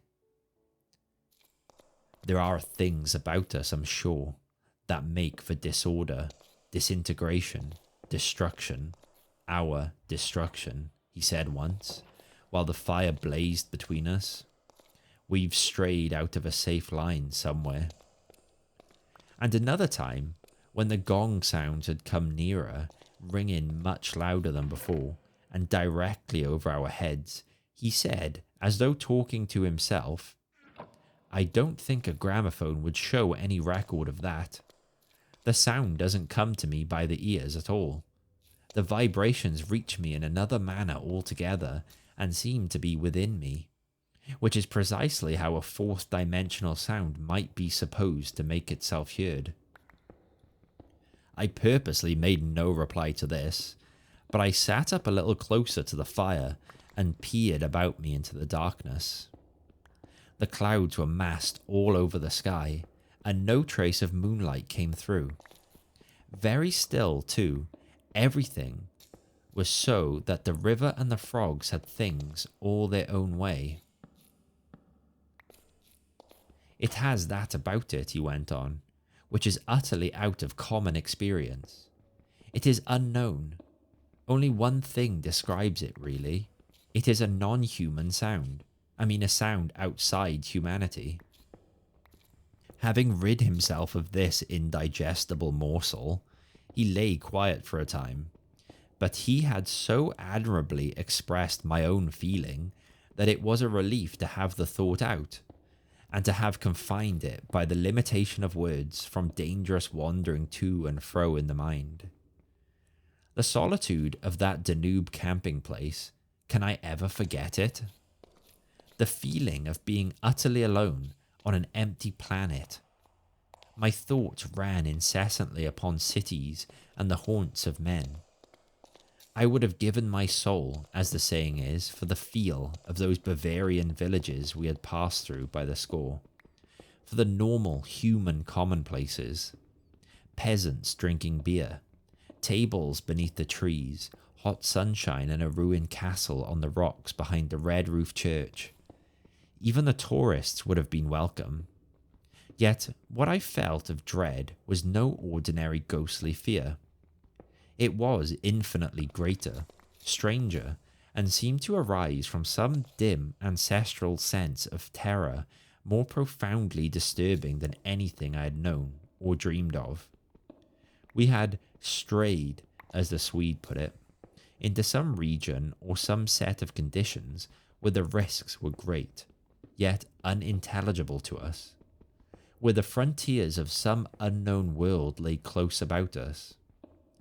It was a spot held by the dwellers in some outer space, a sort of peephole whence they could spy upon the earth, themselves unseen, a point where the veil between had worn a little thin. As the final result of too long a sojourn here, we should be carried over the border and deprived of what we call our lives, yet by mental, not physical processes. In that sense, as he said, we should be the victims of our adventure, a sacrifice. It took us in different fashion, each according to the measure of his sensitiveness and powers of resistance. I translated it vaguely into a personification of the mightily disturbed elements, investing them with the horror of a deliberate and malefic purpose, resentful of our audacious intrusion into their breeding place, whereas my friend threw it into the unoriginal form at first of a trespass on some ancient shrine, some place where the old gods still held sway, where the emotional forces of former worshippers still clung, and the ancestral portion of him yielded to the old pagan spell. At any rate, here was a place unpolluted by men, kept clean by the winds from the coarsening human influences, a place where spiritual agencies were within reach and aggressive. Never before or since have I been so attacked by indescribable suggestions of a beyond region, of another scheme of life, another revolution not parallel to the human. And in the end our minds would succumb under the weight of the awful spell, and we should be drawn across the frontier into their world. Small things testified to the amazing influence of the place, and now in the silence round the fire they allowed themselves to be noted by their mind. The very atmosphere had proved itself a magnifying medium to distort every indication. The otter rolling in the current, the hurrying boatman making signs, the shifting willows, one and all had been robbed of its natural character and revealed in something of its other aspect as it existed across the border to that other region. And this changed aspect, I felt, was now not merely to me, but to the race. The whole experience whose verge we touched was unknown to humanity at all.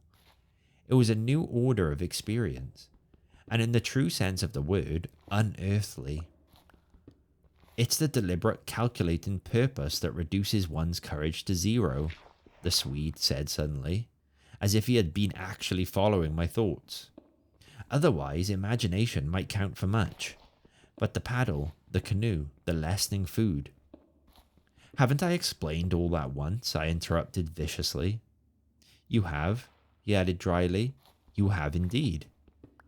He made other remarks too, as usual, about what he called the plain determination to provide a victim. But, having now arranged my thoughts better, I recognized that this was simply the cry of his frightened soul against the knowledge that he was being attacked in a vital part, and that he would be somehow taken or destroyed. The situation called for a courage and calmness of reasoning that neither of us could compass, and I have never before been so clearly conscious of two persons in me, the one that explained everything, and the other that laughed at such foolish explanations, yet was horribly afraid. Meanwhile, in the pitchy night, the fire died down and the woodpile grew small. Neither of us moved to replenish the stock, and the darkness consequently came up very close to our faces. A few feet beyond the circle of firelight, it was inky black. Occasionally, a stray puff of wind set the willows shivering about us, but apart from this not very welcome sound, a deep and depressing silence reigned, broken only by the gurgling of the river and the humming in the air overhead. We both missed, I think, the shouting company of the winds. At length, at a moment when a stray puff prolonged itself as though the wind were about to rise again, I reached the point for me of saturation, the point where it was absolutely necessary to find relief in plain speech, or else to betray myself by some hysterical extravagance that must have been far worse in its effect upon both of us. I kicked the fire into a blaze, and turned to my companion abruptly. He looked up with a start. I can't disguise it any longer, I said. I don't like this place, and the darkness, and the noises, and the awful feelings I get. There's something here that beats me utterly. I'm in a blue funk, and that's the plain truth. If the other shore was different, I swear I'd be inclined to swim for it. The Swede's face turned very white beneath the deep tan of sun and wind. He stared straight at me and answered quietly, but his voice betrayed his huge excitement by its unnatural calmness. For the moment, at any rate, he was the strong man of the two. He was more phlegmatic, for one thing. It's not a physical condition we can escape from by running away, he replied, in the tone of a doctor diagnosing some grave disease. We must sit tight and wait.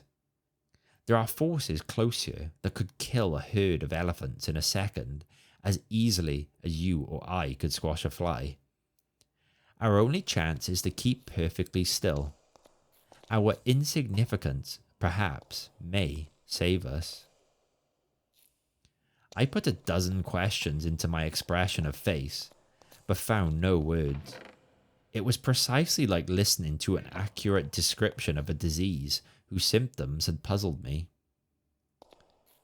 I mean that so far, although aware of our disturbing presence, they have not found us, not located us, as the Americans say, he went on. They are blundering about like men hunting for a leak of gas. The paddle and canoe and provisions prove that. I think they feel us but cannot actually see us. We must keep our minds quiet. It's our minds they feel. We must control our thoughts, or it's all up with us. Death, you mean? I stammered, icy with horror of his suggestion. Worse, by far, he said. Death, according to one's belief, means either annihilation or release from the limitations of the senses, but it involves no change of character. You don't suddenly alter just because the body's gone, but this means a radical alteration, a complete change, a horrible loss of oneself by substitution, far worse than death, and not even annihilation. We happen to have camped in a spot where their region touches ours, where the veil between has worn thin. Horrors, he was using my very own phrase, my actual words, so that they are aware of our being in their neighborhood. But who are aware? I asked. I forgot the shaking of the willows in the windless calm, the humming overhead, everything except that I was waiting for an answer that I dreaded more than I can possibly explain. He lowered his voice at once to reply, leaning forward a little over the fire, an indefinable change in his face that made me avoid his eyes and look down upon the ground. All my life, he said, I have been strangely, vividly conscious of another region, not far removed from our own world in one sense, yet wholly different in kind, where great things go on unceasingly, where immense and terrible personalities hurry by, intent on vast purposes compared to which earthly affairs, the rise and fall of nations, the destinies of empires, the fate of armies and continents, are all as dust in the balance. Vast purposes, I mean, that deal directly with the soul and not indirectly with more expressions of the soul. I suggest just now, I began, seeking to stop him, feeling as though I was face to face with a madman, but he instantly overbore me with his torrent that had to come. You think, he said, it is the spirit of the elements, and I thought perhaps it was the old gods. But I tell you now it is neither. These would be comprehensible entities, for they have a relations with men, depending upon them for worship or sacrifice, whereas these beings who are now about us have absolutely nothing to do with mankind. And it is mere chance that their space happens just at this spot to touch our own. The mere conception, which his words somehow made so convincing, as I listened to them, there in the dark stillness of that lonely island, set me shaking a little all over. I found it impossible to control my movements. And what do you propose? I began again. A sacrifice. A victim might save us by distracting them until we could get away. He went on. Just as the wolves stopped to devour the dogs and give the sleigh another start. But I see no chance of any other victim now. I stared blankly at him. The gleam in his eye was dreadful. Presently, he continued.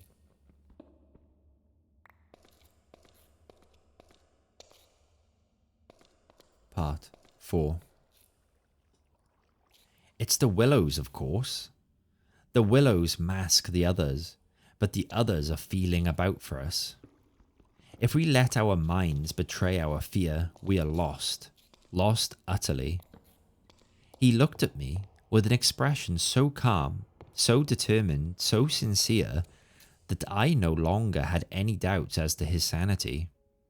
He was as sane as any man ever was. If we can hold out through the night, he added, we may get off in the daylight, unnoticed, or rather, undiscovered. But you really think a sacrifice would... That gong-like humming came down very close over our heads as I spoke, but it was my friend's scared face that really stopped my mouth. "Hush," he whispered, holding up his hand. "Do not mention them more than you can help. Do not refer to them by name. To name is to reveal. It is the inevitable clue, and our only hope lies in ignoring them, in order that they may ignore us." Even in thought? He was extraordinarily agitated, especially in thought. Our thoughts make spirals in their world. We must keep them out of our minds at all costs, if possible.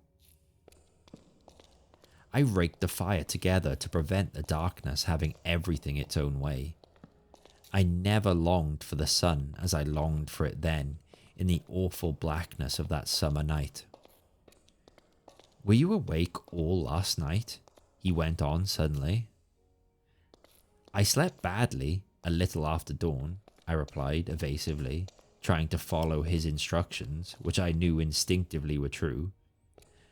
"But the wind, of course." "I know, but the wind won't account for all the noises." "Then you heard it too? The multiplying countless little footsteps I heard?" he said, adding, after a moment's hesitation, "And that other sound?" "You mean above the tent and the pressing down upon us of something tremendous, gigantic?" He nodded significantly. "It was like the beginning of a sort of inner suffocation," I said. "Partly, yes. It seemed to me that the weight of the atmosphere had been altered, had increased enormously, so that we should have been crushed. And that," I went on, determined to have it all out, pointing upwards where the gong-like note hummed ceaselessly, rising and falling like wind. "What do you make of that?" "It's their sound," he whispered gravely. "It's the sound of their world, the humming in their region. The division here is so thin that it leaks through somehow. But if you listen carefully, you'll find it's not above so much as around us. It's in the willows. It's the willows themselves, humming, because here the willows have been made symbols of the forces that are against us." I could not follow exactly what he meant by this. Yet the thought and idea in my mind were beyond question. The thought and idea in his. I realized what he realized, only with less power of analysis than his. It was on the tip of my tongue to tell him at last about my hallucination of the ascending figures and the moving bushes, when he suddenly thrust his face close into mine across the firelight and began to speak in a very earnest whisper. He amazed me by his calmness and pluck, his apparent control of the situation. This man I had for years deemed unimaginative, stolid. "Now listen," he said. "The only thing for us to do is to go on as though nothing had happened. Follow our usual habits. Go to bed and so forth. Pretend we feel nothing and notice nothing. It is a question wholly of the mind, and the less we think about them, the better our chance of escape. Above all, don't think, for what you think happens." "All right," I managed to reply, simply breathless with his words and the strangeness of it all. "All right, I'll try. But tell me one more thing first. Tell me what you make of those hollows in the ground all about us, those sand funnels." "No," he cried, forgetting to whisper in his excitement. "I dare not, simply dare not, put the thought into words. If you have not guessed, I am glad. Don't try to. They have put it into my mind. Try your hardest to prevent their putting it into yours." He sank his voice again to a whisper before he finished, and I did not press him to explain. There was already just about as much horror in me as I could hold. The conversation came to an end, and we smoked our pipes busily in silence. Then, Something happened. Something unimportant apparently, as the way is when the nerves are in a very great state of tension. And this small thing for a brief space gave me an entirely different point of view. I chanced to look down at my sand shoe, the sort we used for the canoe, and something to do with that hole in the toe suddenly recalled to me the London shop where I had bought them, the difficulty the man had in fitting me, and other details of the uninteresting but practical operation. At once, in its train followed a wholesome view of the modern skeptical world I was accustomed to move in at home. I thought of roast beef and ale, motor cars, policemen, brass bands, and a dozen other things that proclaimed the soul of ordinariness or utility. The effect was immediate and astonishing even to myself.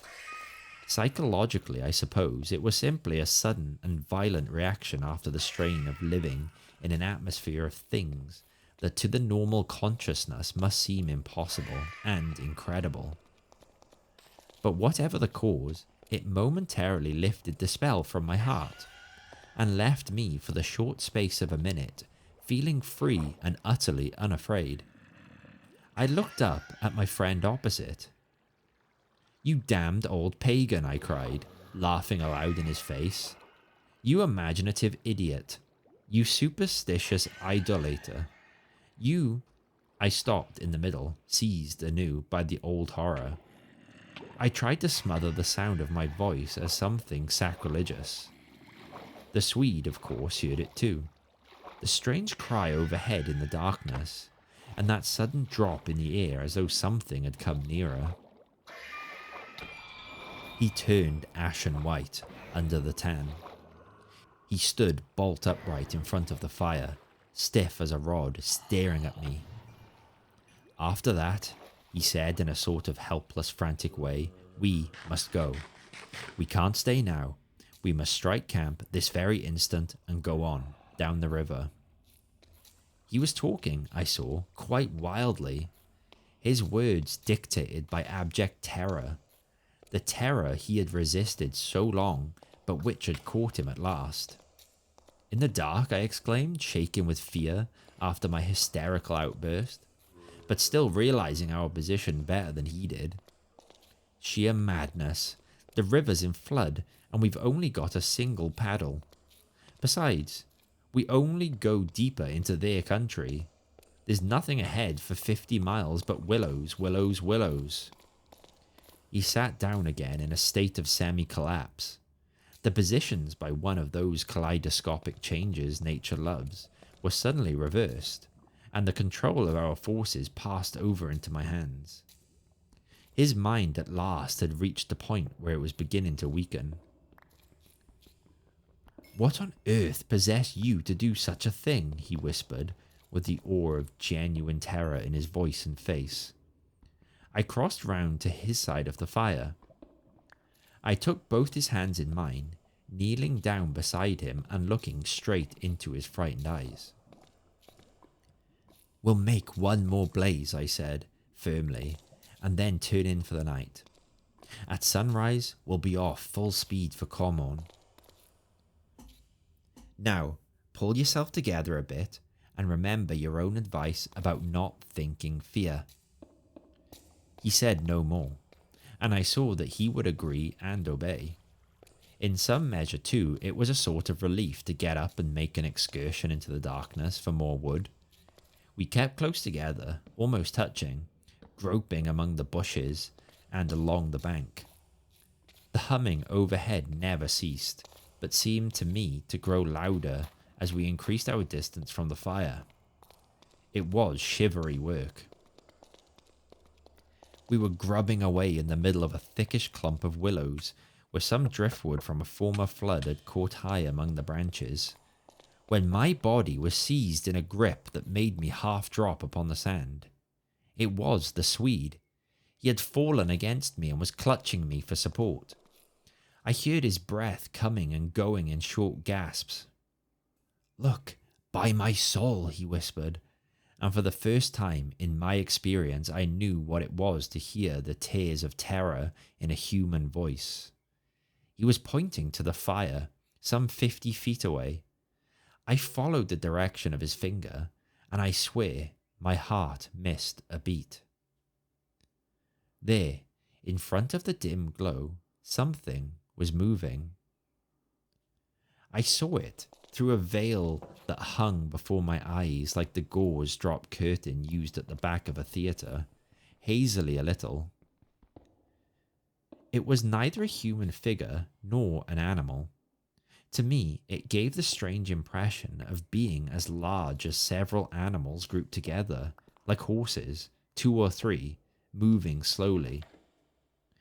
The Swede, too, got a similar result, though expressing it differently, for he thought it was shaped and sized like a clump of willow bushes, rounded at the top and moving all upon its surface. Coiling upon itself like smoke, he said afterwards. I watched it settle downwards through the bushes, he sobbed at me. Look, by God, it's coming this way. Oh, he gave a kind of whistling cry. They found us. I gave one terrified glance, which just enabled me to see that the shadowy form was swinging towards us through the bushes, and then I collapsed backwards with a crash into the branches. These failed, of course, to support my weight, so that with the Swede on top of me, we fell in a struggling heap upon the sand. I really hardly knew what was happening. I was conscious only of a sort of enveloping sensation of icy fear that plucked the nerves out of their fleshy covering, twisted them this way and that, and replaced them quivering. My eyes were tightly shut. Something in my throat choked me. A feeling that my consciousness was expanding, extending out into space, swiftly gave way to another feeling that I was losing it altogether and about to die. An acute spasm of pain passed through me, and I was aware that the Swede had hold of me in such a way that he hurt me abominably. It was the way he caught at me in falling, but it was the pain, he declared afterwards, that saved me. It caused me to forget them and think of something else at the very instant when they were about to find me. It concealed my mind from them at the moment of discovery, yet just in time to evade their terrible seizing of me. He himself, he says, actually swooned at the same moment, and that was what saved him. I only know that at a later date, how long or short is impossible to say, I found myself scrambling up out of the slippery network of willow branches, and saw my companion standing in front of me, holding out a hand to assist me. I stared at him in a dazed way, rubbing the arm he had twisted for me. Nothing came to me to say, somehow. I lost consciousness for a moment or two, I heard him say. That's what saved me. It made me stop thinking about them. You nearly broke my arm in two, I said, uttering my only connected thought at the moment. A numbness came over me. That's what saved you, he replied. Between us, we've managed to set them off on a false tack somewhere. The humming has ceased, it's gone. For the moment, at any rate. A wave of hysterical laughter seized me again, and this time spread to my friend too. Great healing gusts of shaking laughter that brought a tremendous sense of relief in their train. We made our way back to the fire and put the wood on it so that it blazed at once. Then we saw that the tent had fallen over and lay in a tangled heap upon the ground. We picked it up, and during the process tripped more than once and caught our feet in sand. It's those sand funnels, exclaimed the Swede, when the tent was up again and the fire lit up the ground for several yards about us. And look at the size of them. All round the tent and about the fireplace, where we had seen the moving shadows, there were deep funnel-shaped hollows in the sand, exactly similar to the ones we had already found over the island, only far bigger and deeper, beautifully formed, and wide enough in some instances to admit the whole of my foot and leg. Neither of us said a word. We both knew that sleep was the safest thing we could do, and to bed we went accordingly, without further delay, having first thrown sand on the fire and taken the provision sack and the paddle inside the tent with us. The canoe, too, we propped in such a way at the end of the tent that our feet touched it, and the least motion would disturb and wake us. In case of emergency, too, we again went to bed in our clothes, ready for a sudden start. It was my firm intention to lie awake all night and watch, but the exhaustion of nerves and body decreed otherwise, and sleep, after a while, came over me with a welcome blanket of oblivion. The fact that my companion also slept quickened its approach. At first he fidgeted and constantly sat up asking me if I heard this or heard that. He tossed about on his cork mattress and said the tent was moving and the river had risen over the point of the island. But each time I went out to look, I returned with the report that all was well. And finally he grew calmer and lay still. Then, at length, his breathing became regular, and I heard unmistakable sounds of snoring. The first and only time in my life when snoring has been a welcome and calming influence. This, I remember, was the last thought in my mind before dozing off. A difficulty in breathing woke me, and I found the blanket over my face. But something else beside the blanket was pressing upon me, and my first thought was that my companion had rolled off his mattress onto my own in his sleep. I called to him and sat up, and at the same moment it came to me that the tent was surrounded. That sound of multitudinous soft pattering was again audible outside, filling the night with horror. I called again to him, louder than before. He did not answer, but I missed the sound of his snoring, and also noticed that the flap of the tent was down. This was the unpardonable sin. I crawled out into the darkness to hook it back securely, and it was then for the first time I realized positively that the Swede was not here. He had gone. I dashed out in a mad run, seized by a dreadful agitation, and the moment I was out, I plunged into a sort of torrent of humming that surrounded me completely and came out of every quarter of the heavens at once. It was that same familiar humming, gone mad. A swarm of great invisible bees might have been about me in the air. The sound seemed to thicken the very atmosphere, and I felt that my lungs worked with difficulty. But my friend was in danger, and I could not hesitate. The dawn was just about to break, and a faint whitish light spread upwards over the clouds from a thin strip of clear horizon. No wind stirred. I could just make out the bushes and river beyond, and the pale sandy patches. In my excitement, I ran frantically to and fro about the island, calling him by name, shouting at the top of my voice the first words that came into my head. But the willows smothered my voice, and the humming muffled it, so that the sound only travelled a few feet around me. I plunged among the bushes, tripping headlong, tumbling over roots and scraping my face as I tore this way and that among the preventing branches. Then, quite unexpectedly, I came out upon the island's point and saw a dark figure outlined between the water and the sky.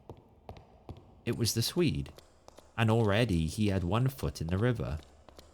A moment more and he would have taken the plunge. I threw myself upon him, flinging my arms around his waist and dragging him shorewards with all my strength.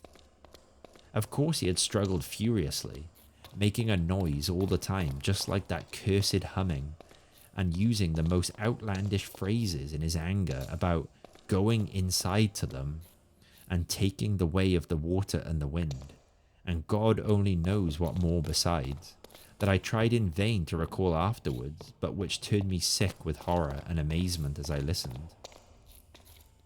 But in the end I managed to get him into the comparative safety of the tent, and flung him breathless and cursing upon the mattress, where I held him until the fit had passed.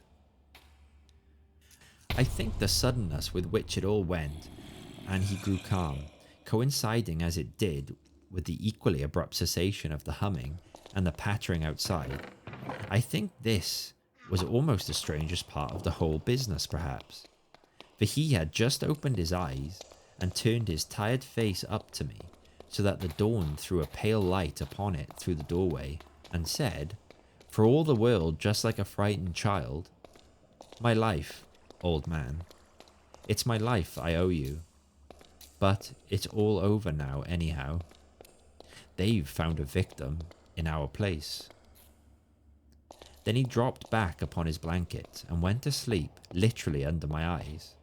He simply collapsed and began to snore again as healthily as though nothing had happened, and he had never tried to offer his own life as a sacrifice by drowning. And when the sunlight woke him 3 hours later, hours of ceaseless vigil for me, it becomes so clear to me that he remembered absolutely nothing of what he had attempted to do, that I deemed it wise to hold my peace and ask no dangerous questions. He woke naturally and easily, as I have said, when the sun was already high in a windless hot sky, and he at once got up and set about the preparation of the fire for breakfast. I followed him anxiously, at bathing, but he did not attempt to plunge in, merely dipping his head and making some remark about the extra coldness of the water. "River's falling at last," he said, "and I'm glad of it." "The humming has stopped too," I said. He looked up at me quietly with his normal expression. Evidently he remembered everything except his own attempt at suicide. "Everything has stopped," he said, "because—" He hesitated, but I knew some reference to that remark he had made just before he fainted was in his mind, and I was determined to know it. "Because they found another victim," I said, forcing a little laugh. "Exactly," he answered. "Exactly. I feel as positive of it as though, I feel quite safe again, I mean," he finished. He began to look curiously about him. The sunlight lay in hot patches on the sand. There was no wind. The willows were motionless. He slowly rose to his feet. "Come," he said. "I think if we look, we shall find it." He started off on a run, and I followed him. He kept to the banks, poking with a stick among the sandy bays and caves and little backwaters, myself always close on his heels. "Ah," he exclaimed presently. "Ah." The tone of his voice somehow brought back to me a vivid sense of the horror of the last 24 hours, and I hurried up to join him. He was pointing with his stick at a large black object that lay half in the water and half on the sand. It appeared to be caught by some twisted willow roots, so that the river could not sweep it away. A few hours before, the spot must have been underwater. "See," he said quietly, "the victim that made our escape possible." And when I peered across his shoulder, I saw that his stick rested on the body of a man. He turned it over. It was the corpse of a peasant, and the face was hidden in the sand. Clearly the man had been drowned but a few hours before, and his body must have been swept down upon our island, somewhere about the hour of the dawn, at the very time the fit had passed. "We must give it a decent burial, you know." "I suppose so," I replied. I shuddered a little in spite of myself, for there was something about the appearance of that poor drowned man that turned me cold. The Swede glanced up sharply at me, an undecipherable expression on his face, and began clambering down the bank. I followed him more leisurely. The current, I noticed, had torn away much of the clothing from the body, so that the neck and part of the chest lay bare. Halfway down the bank, my companion suddenly stopped and held up his hand in warning. but either my foot slipped or I had gained too much momentum to bring myself quickly to a halt, for I bumped into him and sent him forward with a sort of leap to save himself. We tumbled together on the hard sand so that our feet splashed into the water, and before anything could be done, we had collided a little heavily against the corpse. The Swede uttered a sharp cry, and I sprang back as if I had been shot.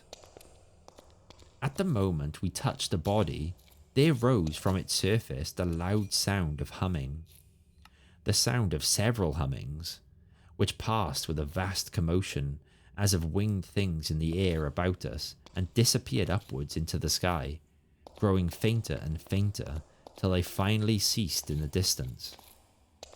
It was exactly as though we had disturbed some living yet invisible creatures at work. My companion clutched me, and I think I clutched him, but before either of us had time to properly recover from the unexpected shock, we saw that a movement of the current was turning the corpse round so that it became released from the grip of the willow roots. A moment later, it had turned completely over, the dead face uppermost staring at the sky. It lay on the edge of the main stream. In another moment, it would be swept away. The Swede started to save it, shouting again something I did not catch about a proper burial, and then abruptly dropped upon his knees on the sand and covered his eyes with his hands. I was beside him in an instant. I saw what he had seen. For just as the body swung around to the current, the face and the exposed chest turned full toward us, and showed plainly how the skin and flesh were indented with small hollows, beautifully formed and exactly similar in shape and kind to the sand funnels that we had found all over the island. "Their mark," I heard my companion mutter under his breath. "Their awful mark."